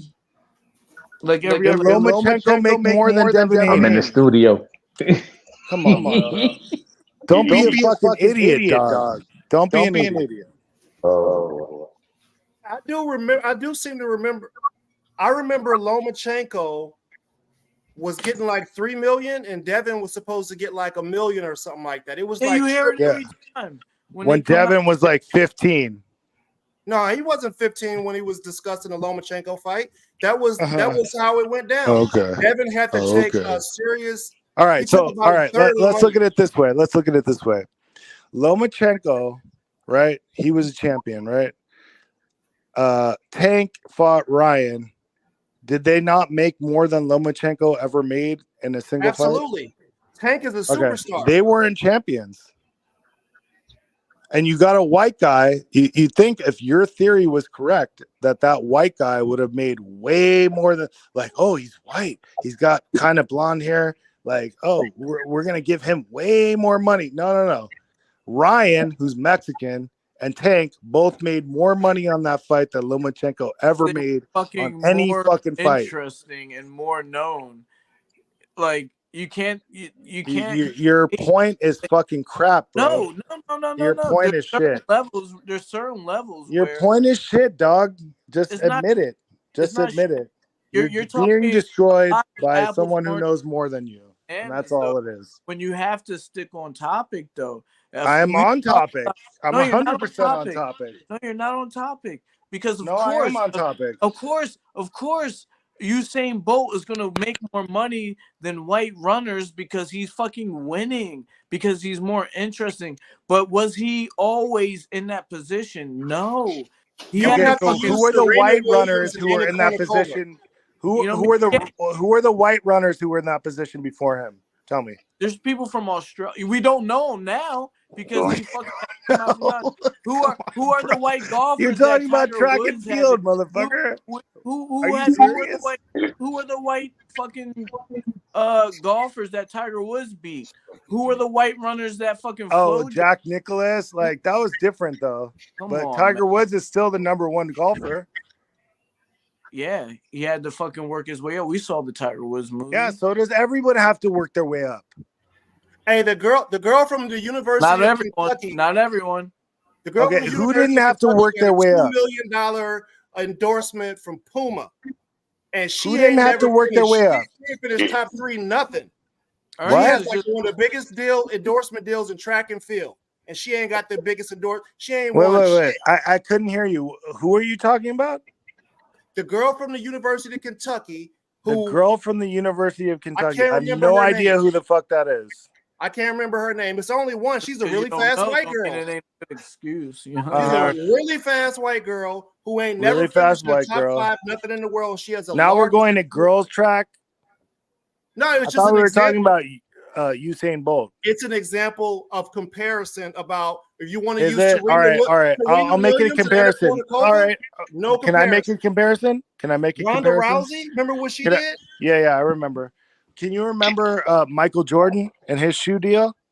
Of course. Now, do you think that bitch from whatever the University of Kentucky, you don't even know her name, has a better deal than fucking Michael Jordan? Not fucking Michael Jordan. Get this guy out of here, Skywalker. This is crazy. This is crazy.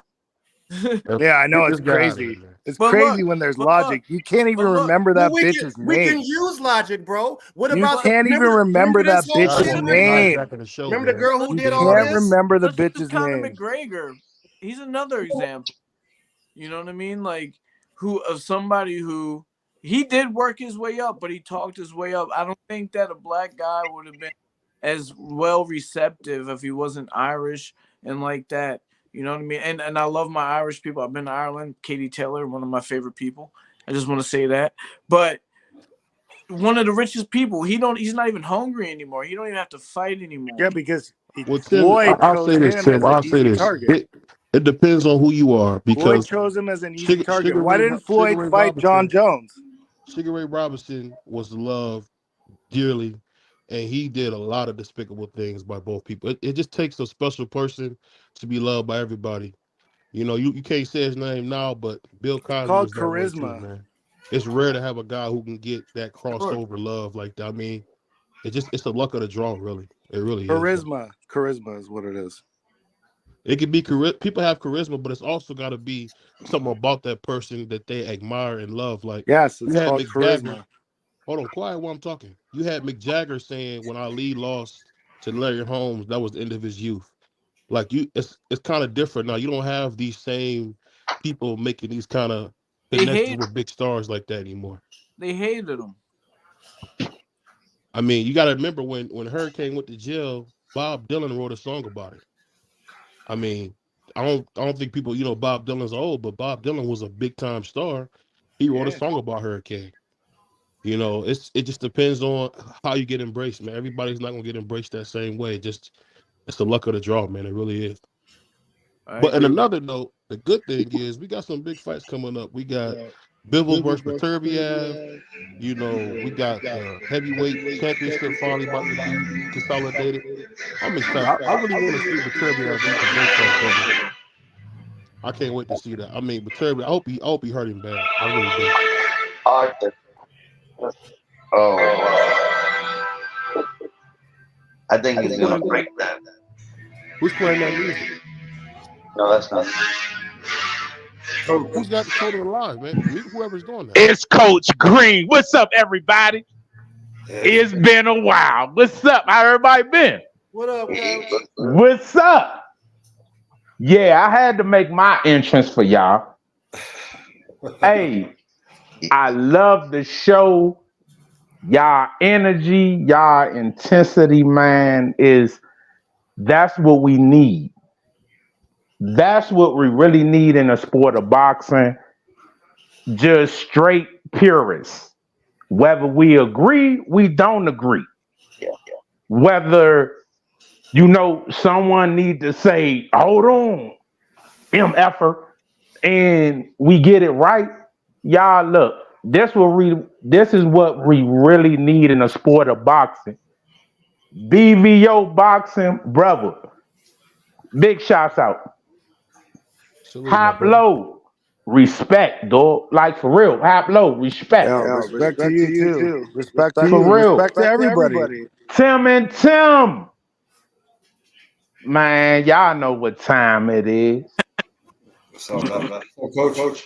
And I've been in the background just trying to get myself together. And hey, that's just life. So Mr. Tim, somebody called you out, sir? No. Nah. If somebody asks you what you gonna do, they calling you out. Yo, what you gonna do? They don't have no opponent. I thought about it. I know you did. I know you did. They came back with something that wasn't. Hey, fam, listen. Remember, the sport of boxing needs true soldiers and warriors. Oh, I agree with you, but they talking short notice. I got you, but remember, what's the number one thing? Because you train fighters. What's your number one thing you say to your fighters? Stay fight ready. Am I right or wrong, Coach? I mean, I've said it plenty of times. Coach, come on, Coach. Come on, Coach. I said it plenty of times on Come on, Coach. Come on, Coach. I'm relaxed. I made the entrance, baby. My people, and it's going to be a certain type of situation to get me off the couch, man. Coach, come on, Coach. Coach, that man called you out, disrespected you. Come on, Coach. Man, you go a little bit back. So that man came on Skywalker show disrespecting, came on y'all show disrespecting. Come on, Coach. You gotta get at that dude. Come on, Coach. You gotta put everything down and just say, that dude, he disrespected me. I think, and it's just me. I think when you got that call, Coach, you should have been all over it. What they say, like white on rice. Come on, baby. Come on, Coach. Let me say something. Yes, Coach. When I said that I was done, okay. I took that to heart. Respect. And back. Somebody got a window open. It ain't me. Turn your exit out of YouTube, Coach Green.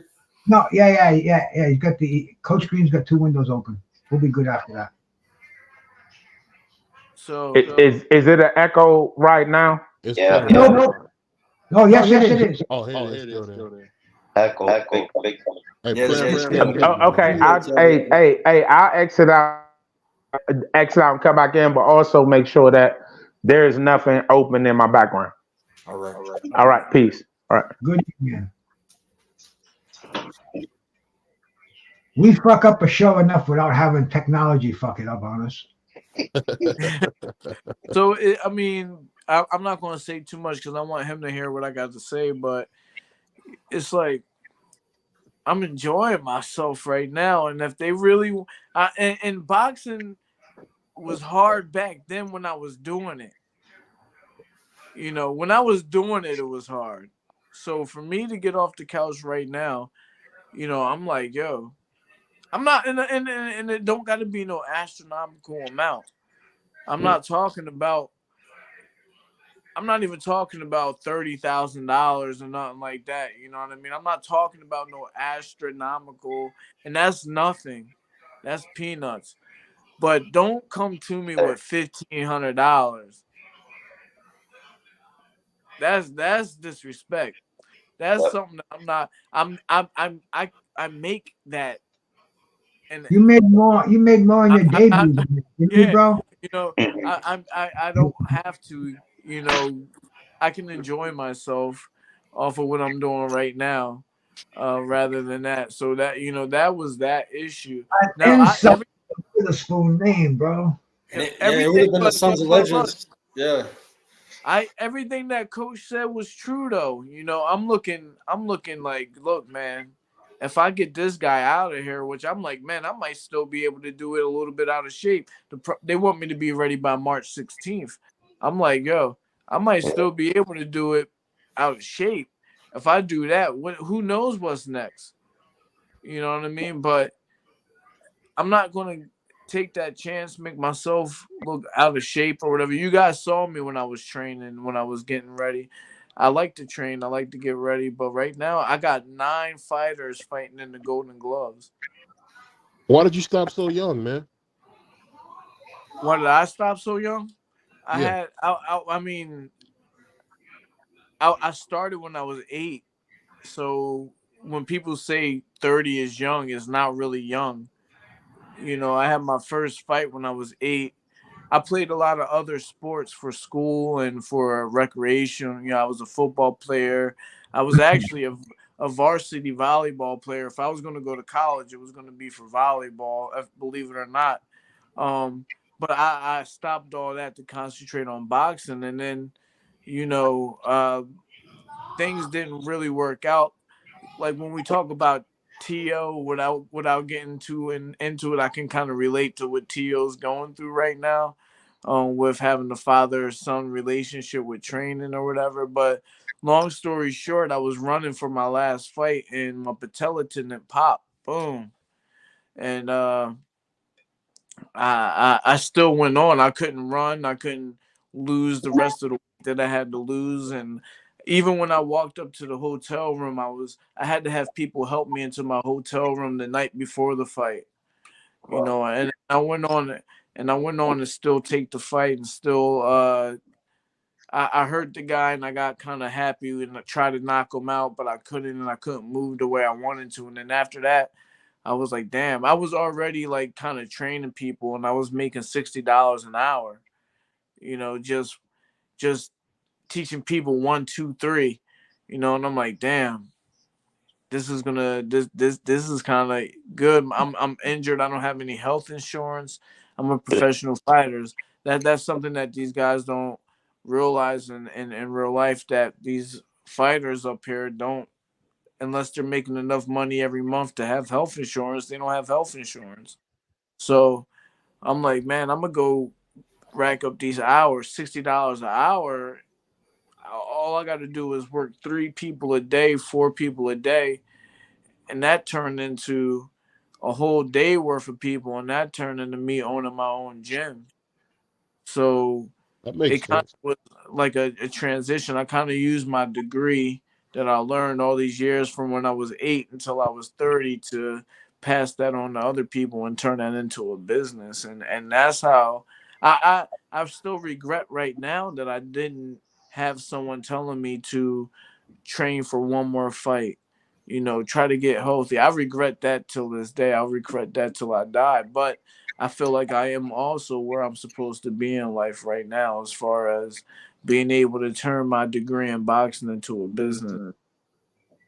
I just say, man, you left a lot in the tank, man. From when I would watch you, man, we thought you was gonna be that guy, man. I'll tell you that. You let a lot of Well, people you know, down, man, but you did your best. Yeah, you know, a lot of things happen behind the scenes that people don't know. A lot of time outside of actually competing.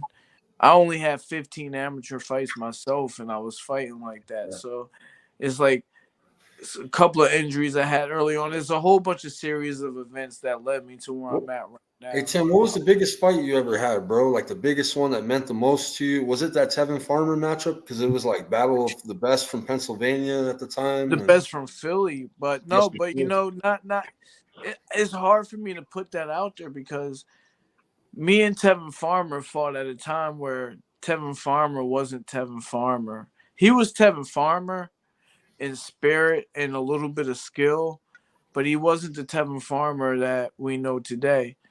And we didn't know that. People didn't realize he was a weak replacement. I had a fighter pull out a week before my fight, and they pulled Tevin Farmer in. Tevin Farmer had to come up and fight me. I had to go down and fight him to make the fight happen within a week, and we did that. And we ended up fighting. He ended up outpointing me, split decision, and it was for a little American title. It's not even worth mentioning. And the fight went on to be a Philadelphia fight of the year. But that kind of thing was a good fight, but it was inside Philly. You know what I mean? So it was like if you weren't there at that night, it's like a legend where we're from. It's like, oh man, that night made Tevin Farmer. Some people believe, you know, after he fought me, he went on and never looked back.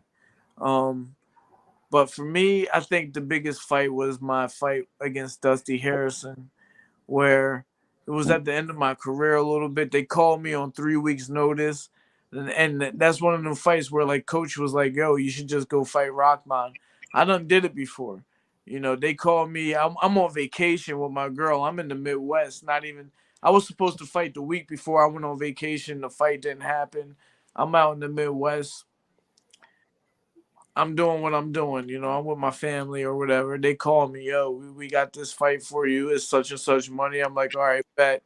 I get back to Philly, I start training. But the reason why it's the biggest fight of my life is because for once in my life, everybody all over the world could see what I was doing. I've fought in other countries before, but only people in other countries could watch it. I fought in America, but only people in my area could watch it. But when I fought on ESPN, I had people hit me up from Australia, the Philippines, South America, Canada, where I'm from. And that's really like I was like, damn, win or lose, like that's like it really let me know that people could see actually what I've been doing since I was 8 years old. So that was probably my biggest fight. Did the name hold you back at all? Nah, man, we fight, man. I'm one of 5 professional fighters in my family. I'm just one of 5 Yeah, but they not named professional. Tim Witherspoon Jr. either though. Yeah, that's true. But when you Tim Witherspoon Jr., you don't realize. I didn't realize who my dad was until I was a professional already. You know, I didn't realize until we were traveling overseas because I had a fight and people were recognizing him on the train. We get in the Manchester airport in England. We got to get from the train is connected to the airport. So we get our luggage and everything. We get on the train that's connected to the airport. No longer than we sit down, the dude next to me say, hey, you're Tim Witherspoon, aren't you? You fought Frank Bruno. And that is when I really realized, like, holy fuck. Now, mind you, before that, I've been in Atlantic City. I've been I was in my dad's nuts when he fought Larry Holmes, you know. I've been to Madison Square Garden plenty of times. I've met Lennox Lewis, Evander Holyfield, Roy Jones. I've seen Oscar De La Hoya, Shane Mosley right in front of me. But nothing clicked until we sat on that train and a random person in another country, the first time that I ever went to that country, noticed who my father was. Never till then did I realize what was going on. And before all that, I was just fighting because I loved to fight. So, you know, the name did not mean nothing. Now my son, is a little bit different. He's got to follow behind my dad, me, and now it's his turn. Oh. So that's it's a little bit more pressure. It's a little bit So, easier coach. to be middle. So, coach, this coach bringing them back in here, and hopefully, I turned everything off or whatever, brother. So, because I got disconnected, are you going to take the fight with Rockman or not, brother? Coach Green. Tell to me what you going to do. I mean, train everything, but are you going to take the fight for a celebrity type match on maybe an undercard with Jake and Logan Paul, whatever? Because I respect Lord of the Crystals. I respect BVO because they were saying something earlier. I'm telling y'all two brothers, y'all was saying something earlier. And Mr. Bruce. And I'm going to touch on that.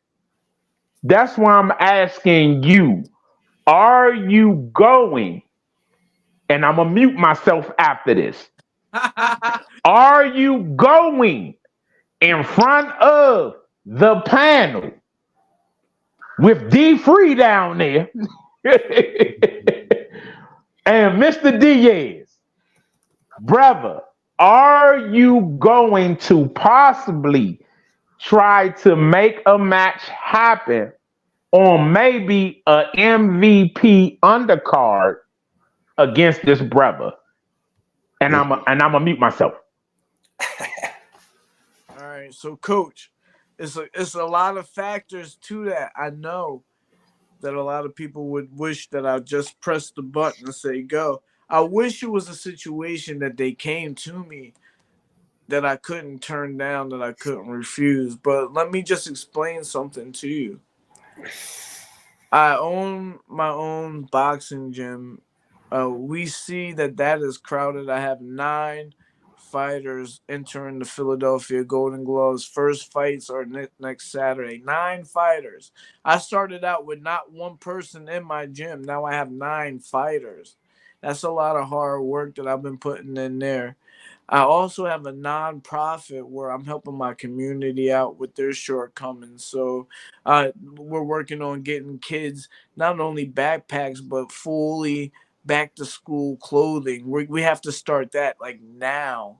That's something that we're starting now for next school year so we can raise enough funds to help out enough people.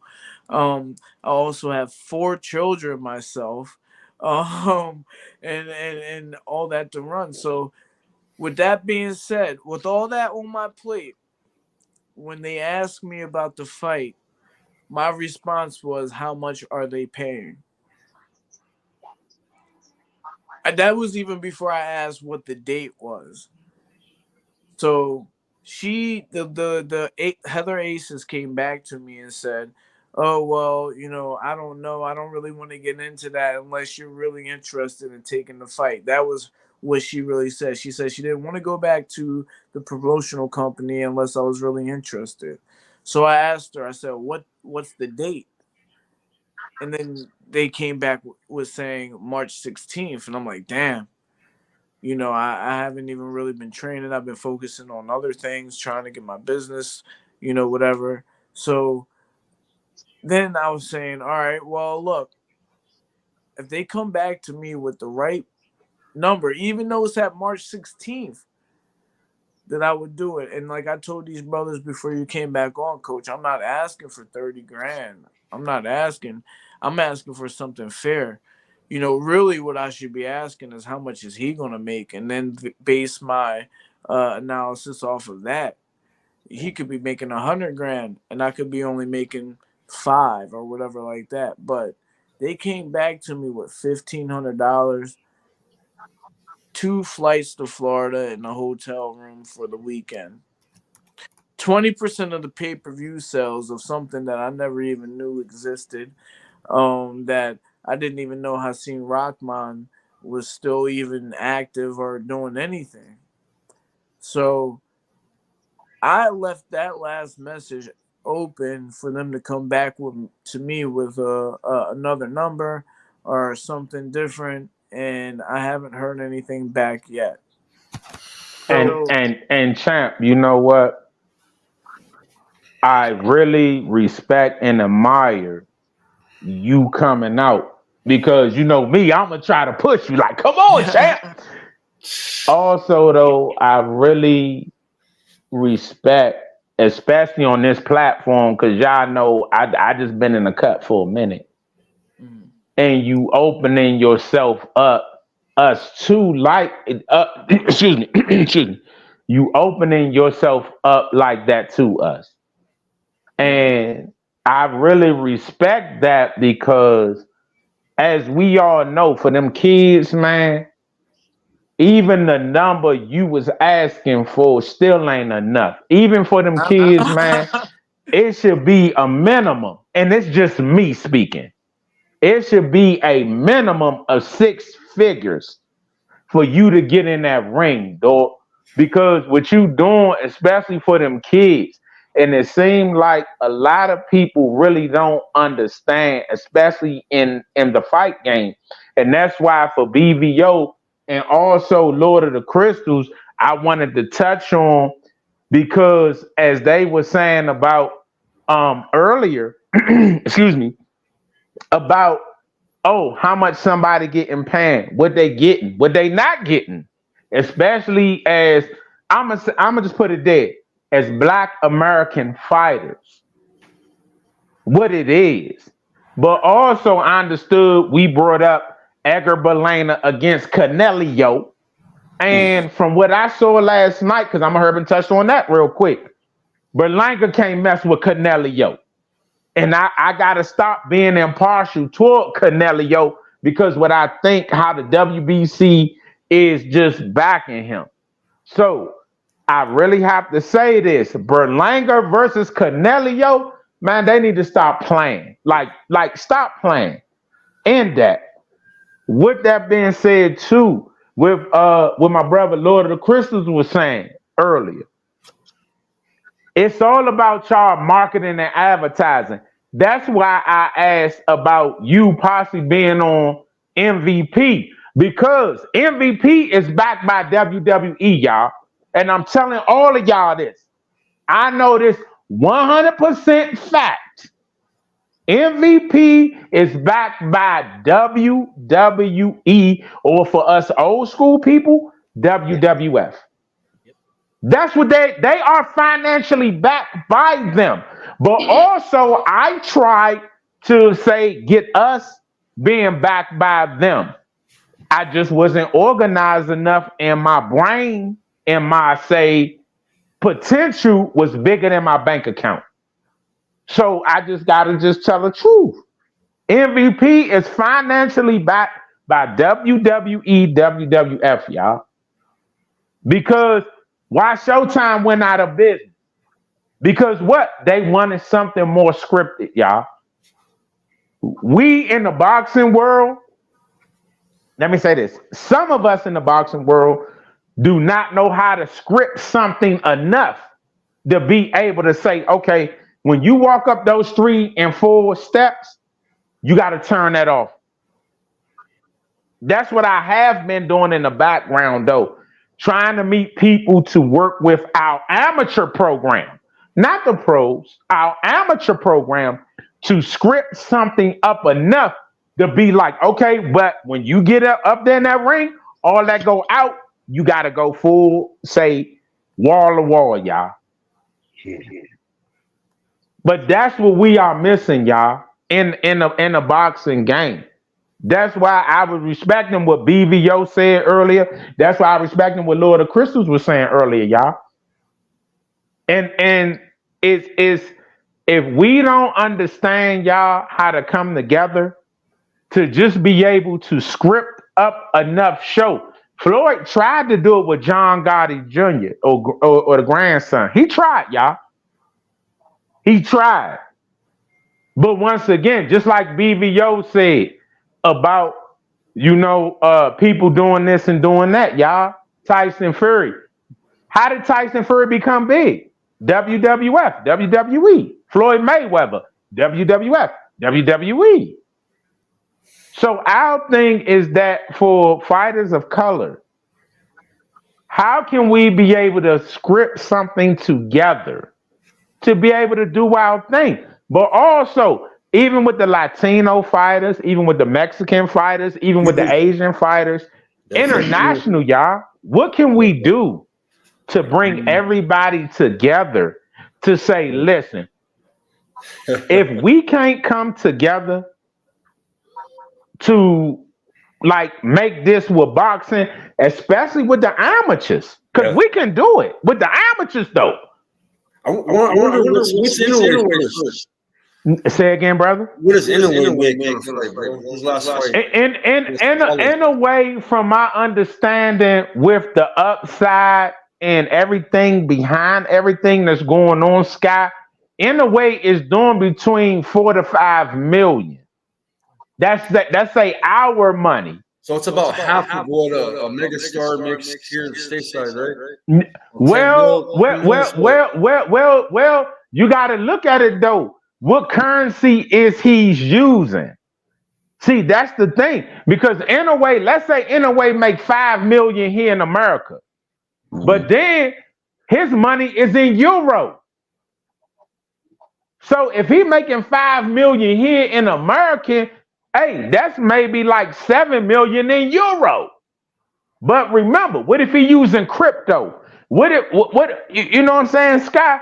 These are type of things that our boxers don't understand. Managers, promoters, all of this at our level. The bigger level they understand, but at our level, bro. That's why I respect what Tim said, that when he say he was in Manchester on a train and somebody say, hey, about his dad, bro. Yeah. But that's the thing, Sky, as a whole for boxing, we are missing. You know, that's why I enjoy listening to Mr. Bruce, because he bring on a lot of the old school, old time boxers, bro. The managers, promoters, he bring all of that on. And Sky, hey, y'all, listen. We need to hit like, subscribe to everybody channel up here. Everybody channel. People that's listening to y'all, everybody need to hit like and subscribe, all notifications to all of y'all channels, bro. Even to the gentleman who y'all felt was disrespectful. Hit like and subscribe to his channel. The only reason why I'm saying that, bro, because that gentleman can bring other views to y'all channels too. Y'all don't have to agree with each other. We don't. But we just have to respect each other. And that's one thing in a boxing ring or the ring of life. When you step in there against somebody that's against you in the ring of life, everybody can't step up in those 3 and 4 steps, y'all. Everybody can't get in the ring. Sky, everybody can't get in the ring against you and take your shot, dog. Because I've been there training you. Tim Witherspoon Jr., brother. Everybody can't get in the ring against you, dog. But that's what I'm trying to tell you. Me and Rock about fight, we gonna fight. We gonna fight. And that's why I'm saying, bro, is that I think that if it's promoted through, say, MVP, WWE, just something on that type of platform, then I believe that you can get what you want, he get what he want, but also you can have your young crew. You know what I'm saying? Y'all can have y'all young crew up there. Because I think Rockman, you know, he had his issues with Jake and Logan Paul, but I think, and forgive me if I'm wrong, but I think he kind of rolled with them. So, you know, it can be a great way for, you know, I think all parties, you know. Oh man, we lost him. Hey, but look, I gotta add something, man. This is important for me. I want all y'all to pay attention to what I'm saying. All right, Bruce, you are a boxing historian type person, right? Bruce sleep. Hey, Bruce, you up?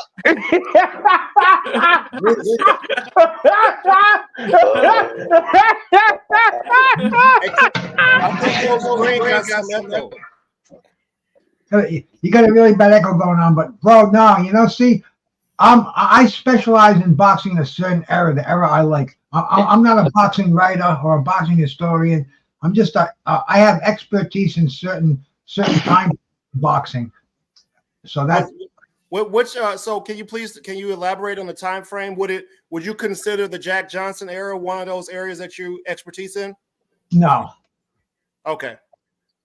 Because my 70s and 80s, Bruce, huh? Okay.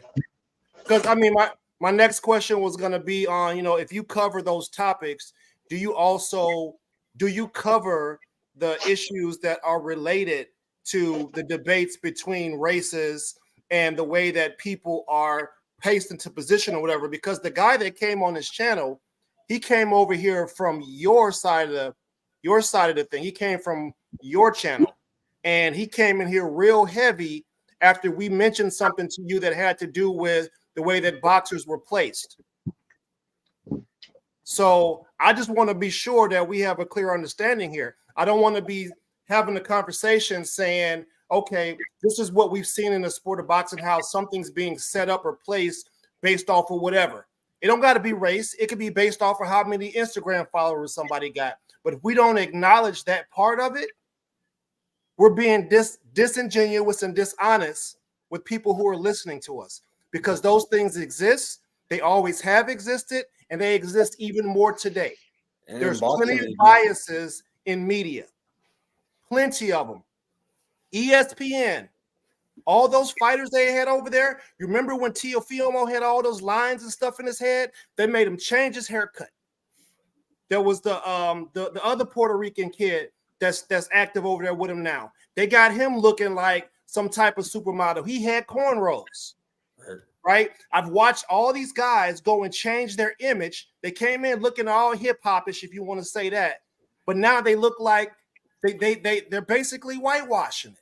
They're making these guys assume an identity, and I get it. It's a marketing thing, right? But if we don't acknowledge it, that these people are being marketed this way because they appeal to a certain demographic, we're being disingenuous. So I would ask anybody who's covering history of boxing from whatever period, bring it up, explain why it is the way it is. It'll help people going forward. We don't have to argue about it if we know such and such didn't play such and such on because he's too dark, he's too light. We wouldn't know that. We wouldn't have to do that anymore. We wouldn't have to have those arguments if people acknowledge it. But I know for a fact there are people out here that don't believe these problems exist, and they won't even acknowledge it.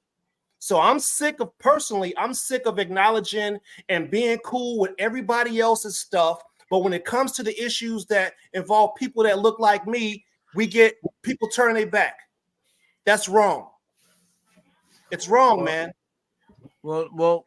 So you asking me a question, or are you making a statement? I asked you the question, or you answered the question. But now my next question is will you, when you cover those topics, can you please elaborate on how such and such got put into a position to fight? Because we know what happened with Jack Johnson. They wouldn't let Jack Johnson fight for the heavyweight. Then when they let him fight for the heavyweight championship and he beat that boy ass and then he was smashing them white girls, there was a riot started in America and black people died over a fucking boxing match, bro. And that shit's been happening. There's other boxers who got fucking murdered because they wouldn't lay down for the mafia. We can't sit around and act like that shit don't exist. I'm not laying down with this. There's too much of this. I love the sport, but we got to acknowledge that bullshit that's over there before we can move forward.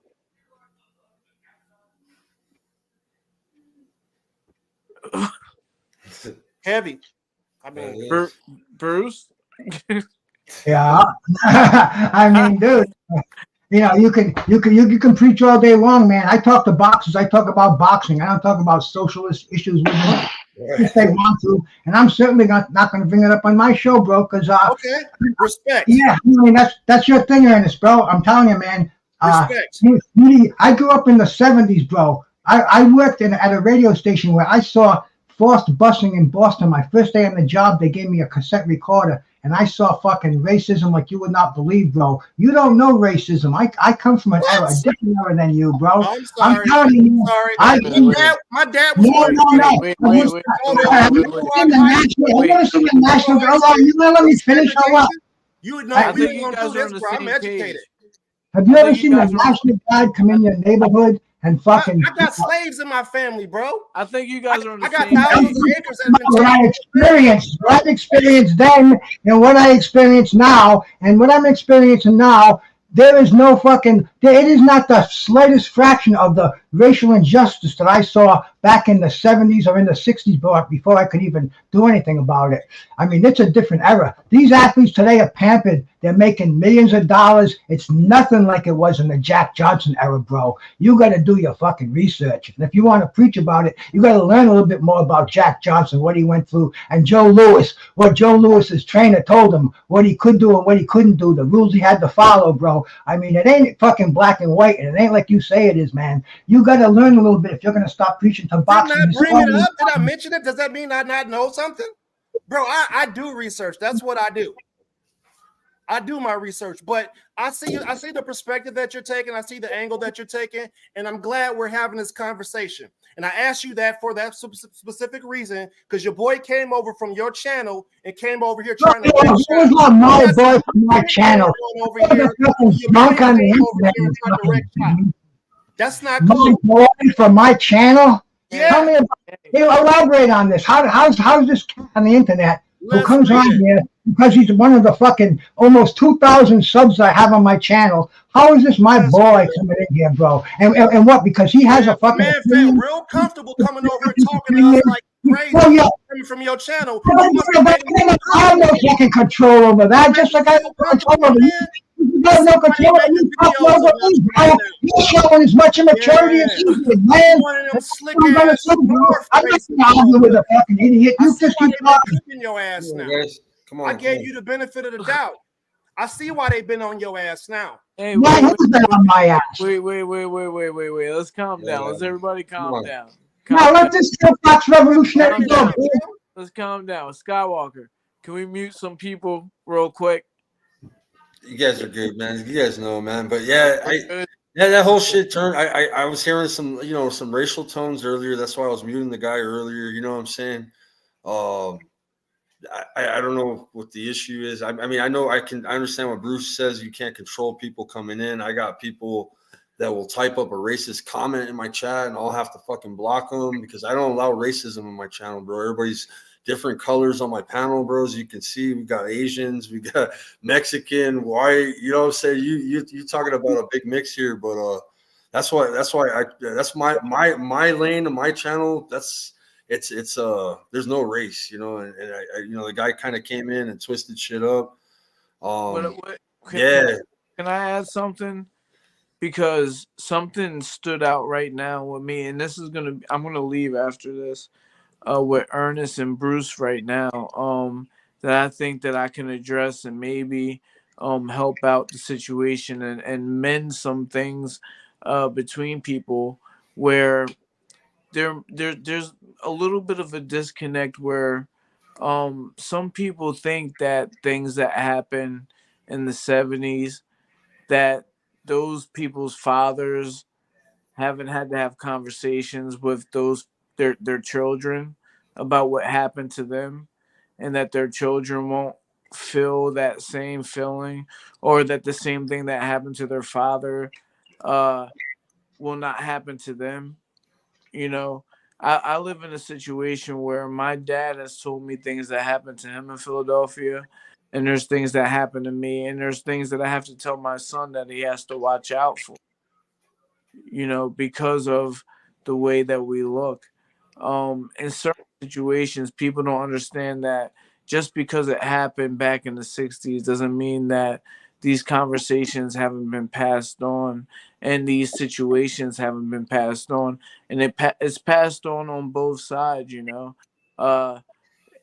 If my father has to tell me about him getting called a nigger and punched in the face by white people, there's a counterpart to that. Those same people pass their side of that story on to their kids. You know what I mean? So we have to understand that even though things were different in the 70s, we are still in a situation where those stories are still alive in the grandchildren's of the people that happened to. So, with that being said, we just have to be a little bit more sensitive to each other. Not everybody is out to make race a thing. Certain people feel it a little bit different than certain people. But at the end of the day, we all come on this channel to love each other. You know, we all come on this channel to help each other out. I come on this channel because I love coming on this channel and talking boxing with you guys. I love Skywalker. I love Bruce. I love Angel. I love Ernest. I love everybody that comes on here because you know why? We are all family. At the end of the day, this channel brings us together. And we can't let race or any outside thing come in between that. And the one thing that we can't let come between that before I'll go is Hasim Rahman Jr. We're not gonna let him ruin, ruin anything that we got going on here. So with that being said, though, guys, let's just love each other. Yeah. We know history, we know the future, we know where we want to go, and we know where we've been. Let's just be present right now. All right, guys. For sure. All right, man. I love you guys all. I'll see you next week. I'm gonna end this show, Peace out, brother. Peace out. All right, guys. Much love to everybody. Thank you guys for tuning in. Hey, man, love you guys. Much love. Peace out. See you guys later. Everybody have a great night. All right, peace, guys.